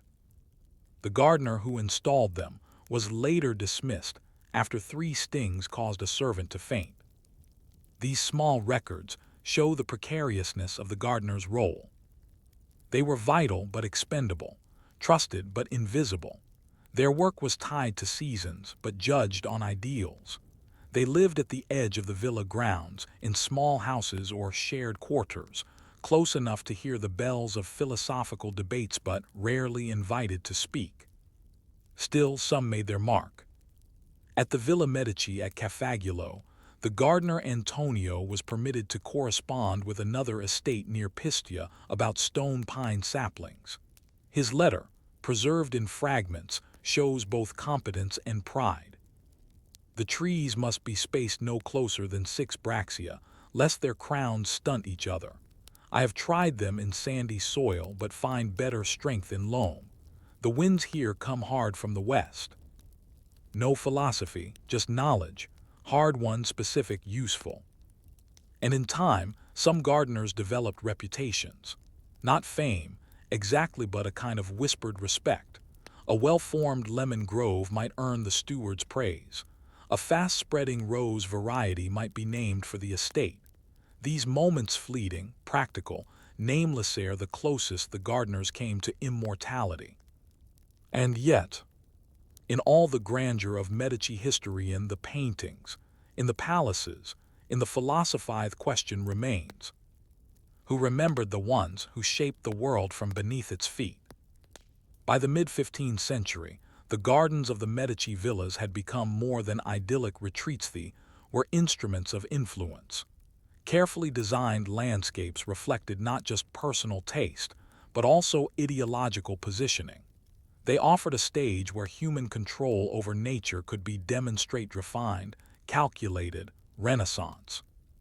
But as these gardens became grander, more symbolic, and more visible to guests and political allies, the demands placed upon their caretakers, the gardeners, grew harsher, more intricate, and, paradoxically, more invisible. The villa at Fiesole, perched high above Florence with sweeping views of the Arno Valley, was a favorite of Lorenzo de' Medici. Designed in part by Leon Battista Alberti, the villa's layout was praised for its harmony between architecture and landscape, a harmony that existed only because dozens of gardeners moved soil, transplanted olive trees, and shaped hedges according to Alberti's treatises. The gardeners were expected not just to maintain the space, but to translate architectural theory into living matter. One surviving estate manual from the 1460s outlines expected weekly duties. The document, unsigned and clearly written by a steward or overseer, reads like a liturgical script. Mondays, water upper terrace, trim laurel near chapel. Tuesdays, fertilize rose plots, check fountain basin for algae. Wednesdays, Polish gravel, align citrus pots toward east. Thursdays, harvest figs, remove withered blossoms from loggia steps. Fridays, groom Cypress Avenue, inspect wall vines for pests. This is not gardening as hobby. This is ritualized labor, cyclical, scrutinized, and bound to the rhythms of visibility. For when foreign dignitaries visited or a poet came to seek inspiration, the garden had to perform, as flawlessly as the villa's stuccoed walls or the frescoed ceilings within. And yet the weather did not care. Rain washed away gravel, frost killed lemon trees. The clay-heavy soil around Fiesole clumped into hard bricks during droughts. Gardeners had to adapt, constantly swapping plants, testing drainage, rotating crops without disrupting the illusion of permanence. There was little room for failure. When Lorenzo entertained guests at Fiesole, servants polished silver and brought out honeyed dates and wine. But the garden had to speak silently, trimmed, symmetrical, vibrating with life. Its caretakers, meanwhile, were often silent too. Wage records from the Medici's estate accounts suggest that garden workers earned less than household cooks or scribes. Their housing, usually a shed near the back of the property or a small communal dormitory, was Spartan. Their contracts, if written at all, were seasonal. During lean years, many were dismissed in winter and only rehired in spring. But some managed to endure through skill, loyalty, or quiet innovation. One such gardener, Giovanni di Luca, worked at the Villa Medici at Poggio a Caiano, a site Lorenzo began transforming in the 1470s into a showcase of rural idealism. Poggio a Caiano was not just a villa, it was a political statement. Here, the Medici wished to blend Roman classical motifs with Tuscan practicality, a countryside fit for a philosopher king. Giovanni's name appears in a 1479 order for grafted apple trees and again in a list of preferred laborers. While we know little else about him, the record suggests he was entrusted with experimenting on hybrid species, an early example of horticultural science in Renaissance Tuscany. This was the unseen intellectual work of gardening: trial, error, patience. Giovanni would have known which rootstocks survived clay. He would have monitored bee behavior, tested compost ratios, and tracked rainfall. Yet he never published. His findings lived in memory, in habit, in the subtle success of a row of saplings blooming against the odds. Still, gardening was never safe. One spring, a cold snap wiped out nearly half of a citrus orchard at Poggio a Caiano. The steward's letter to Lorenzo describes the damage tersely. The fruits are lost, gardeners blamed. There is no mention of their names, no defense offered. Nature fell it and they paid. For garden workers, risk came not only from frost or flood, but from visibility itself. If the garden looked beautiful, praise went to the architect or the villa owner. If a fountain overflowed or a hedge yellowed, blame fell squarely on the gardener. They walked a narrow path, present but not permitted to speak, functional but replaceable. And yet among themselves, a quiet culture developed. Some scraps of this culture survive: marginalia in planting books, drawings of irrigation devices, poetic descriptions of soil and vine. One anonymous gardener, likely working near the Mugello villa, wrote in a crude notebook, "The cypress does not ask why it must be shaped. It bends or it breaks. The gardener bends too." This small reflection offers insight into the mindset required: a life of adaptation, precision, and quiet resilience. The Medici, of course, saw their villas and gardens as testaments to humanist control over chaos. The gardener lived in the inverse, order maintained through compromise with disorder. They could not command the sun or tame a storm, but they could buffer the damage, disguise the blemish, restore the illusion by dawn. In doing so, they turned nature into narrative. Every gravel path directed the eye. Every arching trellis framed a moment. Every trimmed bush whispered discipline. And behind it all stood the gardener unseen, unheard but utterly essential. So we are left with a landscape that spoke to the power of men like Lorenzo, Ficino, Alberti. But just beneath the bloom, always beneath, there were hands weathered, precise, and persistent. And with them the question remains: can a culture truly flourish if its cultivators are forgotten? By the closing decades of the 15th century, the Medici gardens had become part of the very fabric of Florentine prestige. They weren't simply green space, they were visual rhetoric. Every trimmed path, every ornamental orange tree, every carefully placed urn whispered messages of wealth, control, culture, and above all, stability.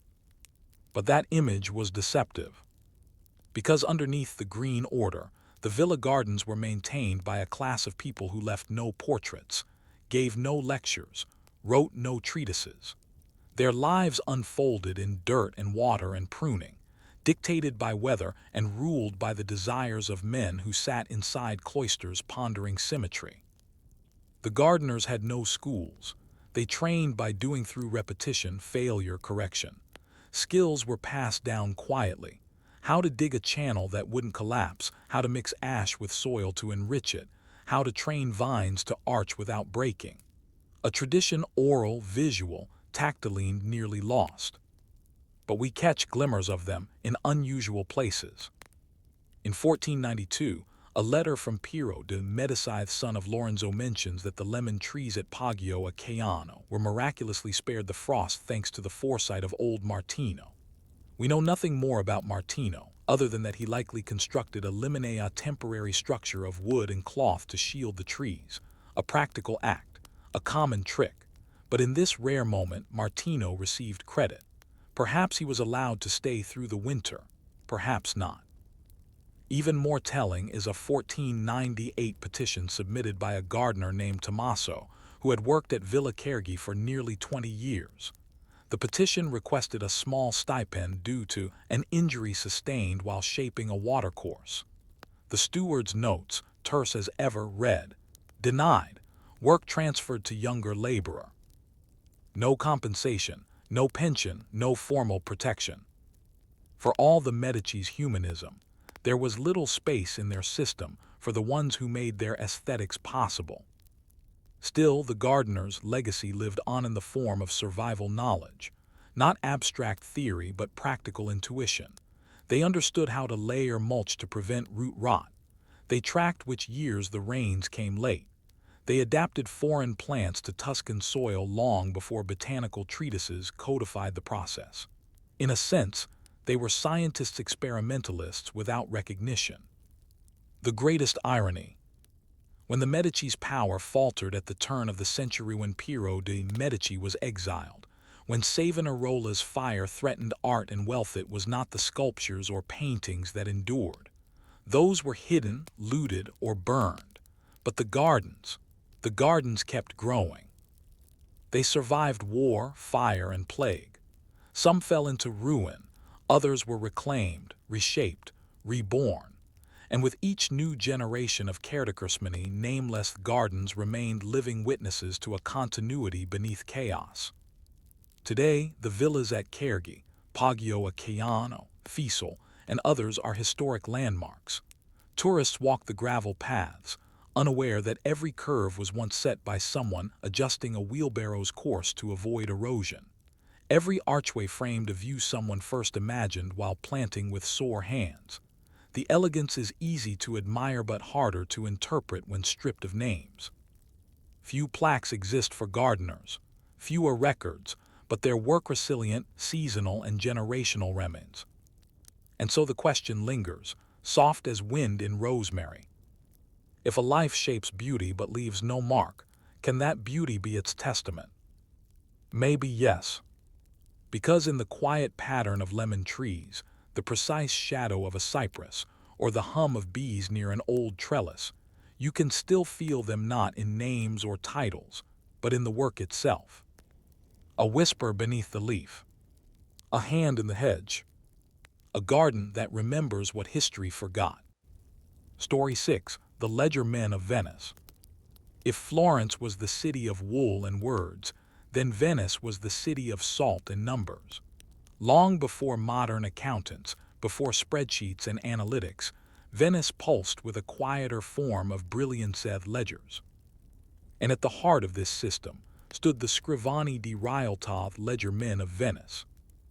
These men were neither merchants nor bankers in the grandest sense. They didn't own ships, nor did they command fleets. They did not trade silks or speak in the grand councils.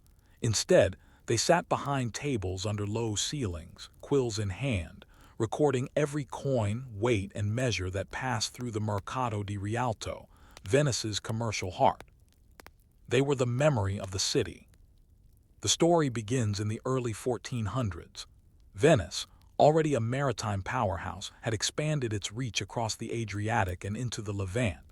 Trade routes stretched from Alexandria to London, with spices, wool, grain, and glass flowing through its lagoon ports. But with so many ships, so many deals, so much movement, came the need for something less romantic: accuracy.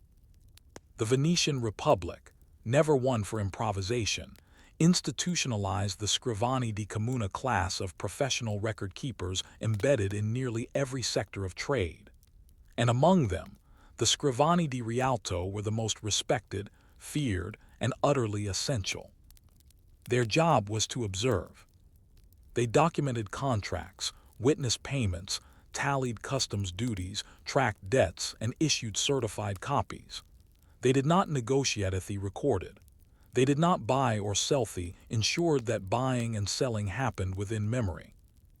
Each man wore a robe of dark wool and carried an insignia granted by the Magistrato alle Biad, the office of grain regulation. Their writing tools were basic: reed pens, ink of gall and iron, sheets of linen rag paper or parchment. But their power lay not in tools, it lay in their trustworthiness. To be a ledger man in Venice was to hold a kind of secular priesthood. Their neutrality was prized, their accuracy presumed. If a scrivano claimed you owed 10 ducats for saffron shorted on delivery, you paid. His word carried more weight than memory, more precision than argument. One such man, Matteo Badoer, worked at the Fondaco dei Tedeschi, the hub for German merchants near the Rialto Bridge. His ledgers from 1427 still survive. They are not artistic, they are precise. Page after page, listing names, weights, ports, rates of exchange, notations in Latin and the Venetian dialect. Giovanni de Hamburgo, 2 barrels herring, 132 pounds, 19 soldi per hundred, freight to Ancona paid. This is the heartbeat of Venice, not in the Doge's speeches or the paintings of Bellini, but in these lines: salted fish tallied, coins marked, debts remembered. But the work was not glamorous. The ledger men worked long hours, often in windowless rooms that smelled of ink, mildew, and wet rope. They were expected to copy pages by hand, maintain parallel records for verification, and sit in judgment when disputes arose. If an entry was wrong, the consequences could be financial ruin for others and themselves. Accuracy was not a virtue, it was survival. Mistakes were rarely forgiven. Falsification could mean fines, public shamming, or worse, exile from the profession. A record from 1433 details the dismissal of a scrivano who altered freight weights on behalf of a cousin. He was stripped of office and banned from the Rialto for a decade.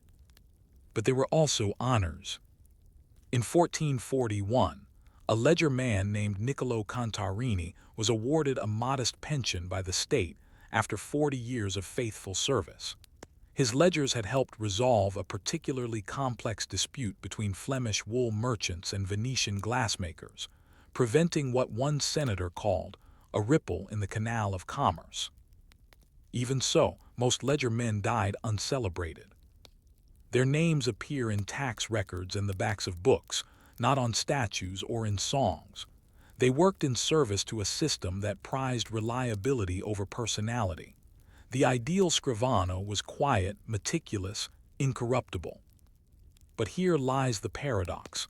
Venice's beautiful marble palazzi, the mosaics, the music depended entirely on the mundane accuracy of these men. Without ledgers, ships were robbed. Without records, debts vanished. Without signatures, trust collapsed. The merchant might ride a gondola in silk robes, but his fortune rested on the ink-stained fingers of a man he never invited to dinner. And still, the ledger men continued. Year after year, season after season, they sat beneath the groaning wood beams of the Fondaco and filled their books. They heard every complaint. They saw the smuggled spices, the fake coins, the secret notes passed in folded contracts, but they said nothing. Their job was not to interveniently to record. And yet, some records suggest something more human. A 1457 ledger contains, in its final page, a single line written sideways in the margin. 4 years, 3 winters, and now my hand trembles, but still I record. A whisper of fatigue, a glimpse of self. It is one of the only personal remarks ever found in a scrivano's ledger, and it raises a question that echoes in every port, every balance sheet, every bureaucratic archive. Who remembers the ones who remember? By the middle of the 15th century, Venice had become a machine of breathtaking complexity and empire, not just of land and sea, but of administration. And the ledger men, the scrivani, were its gears. Quiet, replaceable, mechanically yet indispensable. While the Doge's palace dazzled with its arches and gold leaf, the true power of Venice moved in ink, bound in leather, stacked neatly in the Archivio di Stato. The scrivani di Rialto, those who kept the commercial heart of Venice in motion, understood this power more intimately than anyone. Their tools were basic: a penknife for cutting quills, a whetstone, ink made from oak galls and rusted nails, rough parchment, and most crucial time, endless time. Writing was their currency, certainty was their product.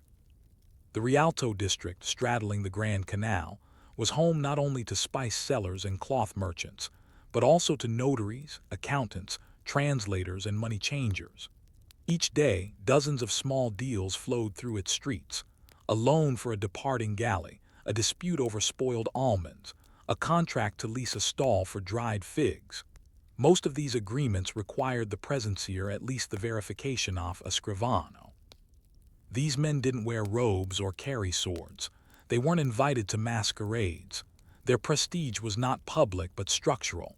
Without them, trade faltered. And yet their roles were fragile.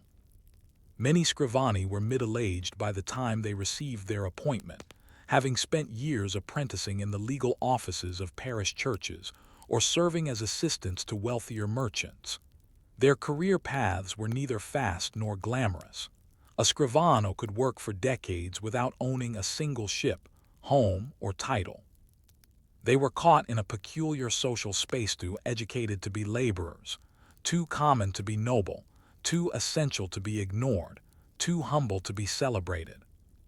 In a set of account rolls from 1452, we find the name of Girolamo di Niccolo, a scrivano who handled shipping manifests for the Magistrato alle Pompe office tasked with regulating luxury. His entries are precise, almost painfully so. Item: 3 barrels pepper, 1 cracked. Seller disputes weight. Difference recorded. Reweighed at sunrise. Final tally: 112 pounds net. Seller assessed fine of 9 soldi. There is no embellishment, no judgment, just numbers, process, procedure. Yet elsewhere in the same volume, a tiny note, almost an afterthought. Received 2 figs from grateful Greek trader. Declined 3rd, as per office decorum. It is the faintest outline of a personality, a man who understood both the limits and temptations of his position. Venice demanded incorruptibility from its scrivani, but it also underpaid them. This was no accident. The Venetian government maintained strict control over all public servants, especially those with access to financial records. Pay was modest, benefits minimal, and yet demand for the position remained high for one reason: proximity to power. The scrivani di Rialto were like shadows to the merchant princes. They sat behind them at negotiations. They stood beside them during warehouse inspections. They handled letters of credit that crossed oceans. While others chased profit, scrivani accumulated trust, most invisible of currencies. But that trust came with weight. When errors occurred, when two galleys claimed the same cargo, when a debt was left unsigned, when a ledger failed to reconcile, blame did not always fall on the merchants. Often it landed squarely on the scrivano. Some were fined, others were suspended. A few, disgraced, vanished entirely from the record, a quiet erasure for a public failing. One such case, Bartolomeo del Fiore, dismissed in 1463 after an audit revealed discrepancies in customs declarations. His punishment: public reading of the accusation, followed by banishment from the Rialto district for life. Not prison, not torture, just removal from the world he had recorded. In Venice, that was punishment enough. Still, many persisted, driven by pride, habit, and the faint hope of pension or promotion. Some scrivani became senior auditors. A few rose to clerical positions in the Magistrato del Bayad or the Avigaria de Camun, where they oversaw legal compliance for the state. But most stayed where they began, stained, tired, consistent. Occasionally their names appear in wills bequeathing small items: a silver penknife, a travel inkwell, a bound copybook of contracts from Ragusa. These are not grand legacies, but they are legacies of presence. There's an anonymous scribble on the back of a parchment wrapper from 1471, likely written by a scrivano while waiting for a ship manifest. We remember what others forget. We forget what we are never allowed to record. This sentence, a cryptic, weary, self-aware, captures the contradiction of the scrivani di Rialto. They were expected to record everything, yet remain invisible themselves. And so we must ask, as we sift through the ledgers they left behind, can a life devoted to remembering others ever be remembered itself? The sun never fully set on the Rialto. Even as twilight crept over the Grand Canal and gondoliers guided their boats home, the offices tucked beneath the porticos glowed with the faint shimmer of candlelight. Inside, the scrivani of Venice continued their work, copying invoices, balancing shipments, reconciling customs declarations. To the outside world, the Rialto was commerce incarnate, but to those within, it was something more fragile, a place of constant remembering. And yet no ledger, no matter how precise, could capture everything. By the late 15th century, the scrivani di Rialto had become so entrenched in the daily mechanisms of the city that they began, paradoxically, to disappear. Their accuracy was taken for granted. Their presence, once notable, became invisible. Like the posts of a bridge or the mortar between stones, they were essential and ignored in equal measure. But the records remain. In the state archives, entire shelves are filled with their books and adorned, practical, steady. The handwriting varies from tight and clean to sprawling and harried, but the tone is always the same: neutral, deliberate, restrained. These were not chronicles of heroism or beauty. They were chronicles of debt, delivery, and delay. Yet among these dry entries, the occasional echo of humanity lingers. A 1495 log of wool inventories includes this brief remark beside a missing shipment: possibly delayed at sea, buyer distressed, wife due to give birth, risk of non-payment noted. Another page, listing overdue payments on grain, includes: merchant claims illness, voice weak, delay extended 7 days. These notes are not just clerical. They are quiet acts of observation, moments when the scrivano, tasked only with accuracy, allowed compassion to enter the record. It's in these flashes, brief, Unpolished at that, we glimpse the emotional landscape beneath the marble of Venice. But that emotional landscape had little place in official archives. When Venice faced economic strain at the end of the 15th century, as Portuguese ships rounded the Cape of Good Hope and trade routes began to shift, the burden fell once again on the quiet bureaucrats. The scrivani were instructed to increase oversight, more inspections, tighter records, less leniency. A memo from 1498 warns of increasing instances of fraudulent weights and deceitful declarations. It calls on all scrivani to exercise vigilance, not mercy. And yet, many of them continue to record the irregular, the inconvenient, the human. One surviving ledger from that same year found water-damaged in a forgotten storeroom of the Magistrato alle includes this single line, written in red ink beside an unpaid debt. The ledger holds the numbers, but what of the fear in his eyes? We do not know who wrote this.